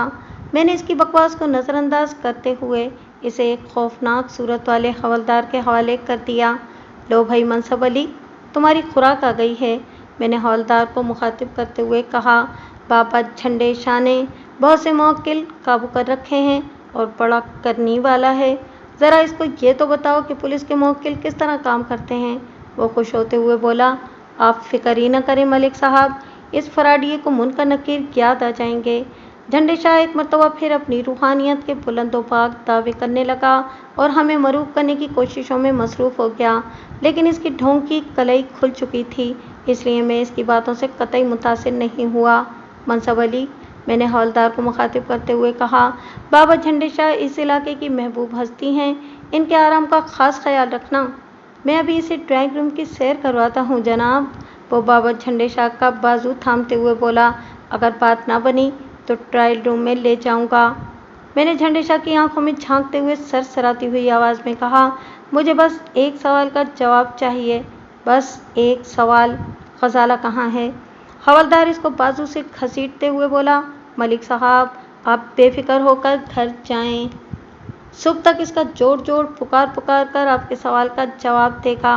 मैंने एक बात खास तौर पर नोट की थी कि बाबा झंडे शाह के चेहरे पर खौफ की गहरी परछाइयाँ नमूदार हो गई थीं। मैंने हवलदार से कहा, बस आज की रात है मनसब अली, और ये तुम्हारी सलाहियतों का इम्तहान भी है। आप तो जानते हैं मलिक साहब, मैं ऐसे इम्तहानों में हमेशा कामयाब होता हूँ। मैं मुतमईन होकर अपने घर चला गया। दूसरी सुबह मैं थाने पहुँचा तो मालूम हुआ कि एएसआई हुमायूं खान बाबा झंडे शाह के आस्थाने से 4 मुजाविर पकड़ लाया था। वो चारों के चारों चेहरे मोहरे से छटे हुए बदमाश नजर आते थे। वो चारों हवालात में बंद थे। मैंने सबसे पहले बाबा झंडे शाह की खबर ली। इसकी हालत नागुफ्ताबे थी। मनसब अली हवलदार ने मार मार कर उसका कचूमन निकाल दिया था। मुझ पर नज़र पड़ते ही हवलदार ने बताया, मलिक साहब ये फराडिया बड़ा सख्त जान बनने की कोशिश कर रहा था, लेकिन मैंने भी इसकी सारी सख्ती ऐसे रास्ते से निकाल दी है कि इसने सब कुछ कबूल कर लिया है। आप इसके कारनामों की फहरिस्त का मुतालिया करेंगे तो हैरान रह जाएंगे। मैंने झंडे शाह को अपने कमरे में बुला लिया और उसके काले करतूतों की तवील दास्तान इसी की ज़बानी सुनने लगा। इसके दाएं बाएं मैंने 2 सेंडो टाइप हवलदार खड़े कर दिए थे ताकि इसकी ज़बान लड़खड़ाने ना पाए। बाबा झंडे शाह के बयान का खुलासा मैं आपकी खिदमत में पेश करता हूँ। उसका असल नाम इनायत हुसैन था। वो सरगोदा का रहने वाला था और ख़ासा मशहूर व मारूफ जुराइम पेशा शख्स था। चोरी, डकैती और लूटमार उसका ज़रिया माश था। फिर एक डकैती के दौरान में उसने 2 आदमियों को कत्ल कर दिया। चूँकि वो पकड़ा नहीं गया था, इसलिए इसका हौसला बढ़ गया। फिर पे दर पे मुख्तलिफ वारदातों में उसके हाथों कई अफराद जान से हाथ धो बैठे। ताहम एक मौके पर वो गिरफ्तार हुआ, मुकदमा चला और इसे उम्र कैद की सज़ा सुना दी गई। वो मुख्तलिफ जेलों में मुंतकिल होता रहा। सरगोदा, झंग, खोशाब और मियाँ वाली जेल में उसने बहुत सऊबतें उठाईं। फिर जब वो मुल्तान की जेल में था तो इसे जेल से फरार होने का मौका मिल गया। वो मुख्तलिफ जगहों पर छुपते छुपाते आखिरकार मेरे इलाके के जंगल में आस्ताना बनाकर पीर बन बैठा। ये काम इसे इतना रास आया कि उसने پھر اسے مستقل اپنا لیا۔ اس کے حلیے اور پزِ قطع میں اتنی تبدیلیاں پیدا ہو چکی تھیں کہ کوئی اسے پہچان نہیں سکتا تھا۔ خانو کو جیل میں کسی طرح معلوم ہو گیا تھا کہ بابا جھنڈے شاہ کی حقیقت کیا ہے۔ وہ جیل سے فرار ہونے کے بعد سیدھا اس کے آستانے پر پہنچا۔ جھنڈے شاہ نے اسے نہ صرف پناہ دی بلکہ اس کی محبوبہ کے حصول کا یقین بھی دلوایا۔ جھنڈے شاہ کے آستانے کے سارے مجاور جرائم پیشہ تھے جو گاہے بگاہے ڈاکوؤں کے بھیس میں آس پاس کے علاقے میں چھوٹی موٹی وارداتیں کرتے رہتے تھے۔ جھنڈے شاہ ایک طرح سے ڈاکوؤں کا سردار بنا بیٹھا تھا۔ اس کے بعد کی کہانی میں کوئی پیچیدگی نہیں ہے۔ عنایت حسین عرف جھنڈے شاہ نے غزالہ کو اغوا کروانے کے لیے ایک منصوبہ تیار کیا۔ غزالہ کی بے وقوفی کی حد کو چھوتی ہوئی معصومیت نے اس کا کام آسان کر دیا۔ اگرچہ میں نے اس سارے فساد کی جڑ کو گرفتار کرکے اس کے طویل جرائم کا اقرار کرا لیا تھا، لیکن اس دوڑ دھوپ کا افسوسناک پہلو یہ ہے کہ میں غزالہ کو واپس نہ لا سکا۔ میں اسے واپس لا بھی کیسے سکتا تھا؟ وہ تو اس دنیا میں رہی ہی نہیں تھی۔ جھنڈے شاہ کے ڈاکوؤں نے اسے اغوا کرنے کے لیے ایسا بے ہوش کیا کہ اسے پھر ہوش نہیں آیا۔ وہ جب جھنڈے شاہ کے ڈیرے پر پہنچی تو اس کے جسم اور روح کا ناطہ منقطع ہو چکا تھا۔ عنایت حسین اور خانو نے اسے ہوش میں لانے کی بھرپور کوشش کی، لیکن ان کی ہر سعی ناکام رہی۔ جب انہیں یقین ہو گیا کہ غزالہ میں زندگی کی کوئی رمق باقی نہیں رہی تو انہوں نے خاموشی سے آستانے کے پچھواڑے گڑھا کھود کر اسے زمین میں دبا دیا۔ خانو اس واقعے سے بہت دل برداشتہ تھا۔ اس نے اسی رات خاموشی سے وہ آستانے سے نکل کر رات کی تاریکی میں ہمیشہ کے لیے گم ہو گیا۔ میں نے خانو کے بارے میں معلوم کرنے کے لیے جھنڈے شاہ پر مزید سختی کی، لیکن وہ واقعی اس کے بارے میں کچھ نہیں جانتا تھا۔ جھنڈے شاہ کی زبانی مجھے معلوم ہو چکا تھا کہ اغوا کرنے کے لیے جانے والے ڈاکوؤں میں خانو شامل نہیں تھا۔ میں نے جھنڈے شاہ کی نشاندہی پر زمین کھود کر غزالہ کی لاش برآمد کروا لی اور ضروری کارروائی کے بعد میں نے غزالہ کی لاش کو پٹواری حیات محمد کے حوالے کر دیا۔ بابا جھنڈے شاہ کے خلاف اتنا کچھ موجود تھا کہ مجھے چالان تیار کرنے میں کسی دقت کا سامنا نہیں ہوا۔ ویسے بھی وہ حکومت کا مطلوب شخص تھا۔ اس کی گرفتاری پر ایک معقول انعام بھی رکھا گیا تھا۔ عدالت نے نہایت ہی مختصر سماعت کے بعد عنایت حسین عرف بابا جھنڈے شاہ کو سزائے موت کا حکم سنا دیا۔ خستم جہاں پاک، لیکن میرا خیال ہے کہ یہ جہاں اتنی آسانی سے پاک نہیں ہو سکتا۔ جب تک جھنڈے شاہ جیسے جعلی پیر اس معاشرے میں موجود ہیں، غزالہ کی کہانی دہرائی جاتی رہے گی اور وہ سب کچھ بھی ہوتا رہے گا جو انتہائی شرمناک اور ناقابل بیان ہے۔ خدا ہمارے حال پر رحم کرے، آمین۔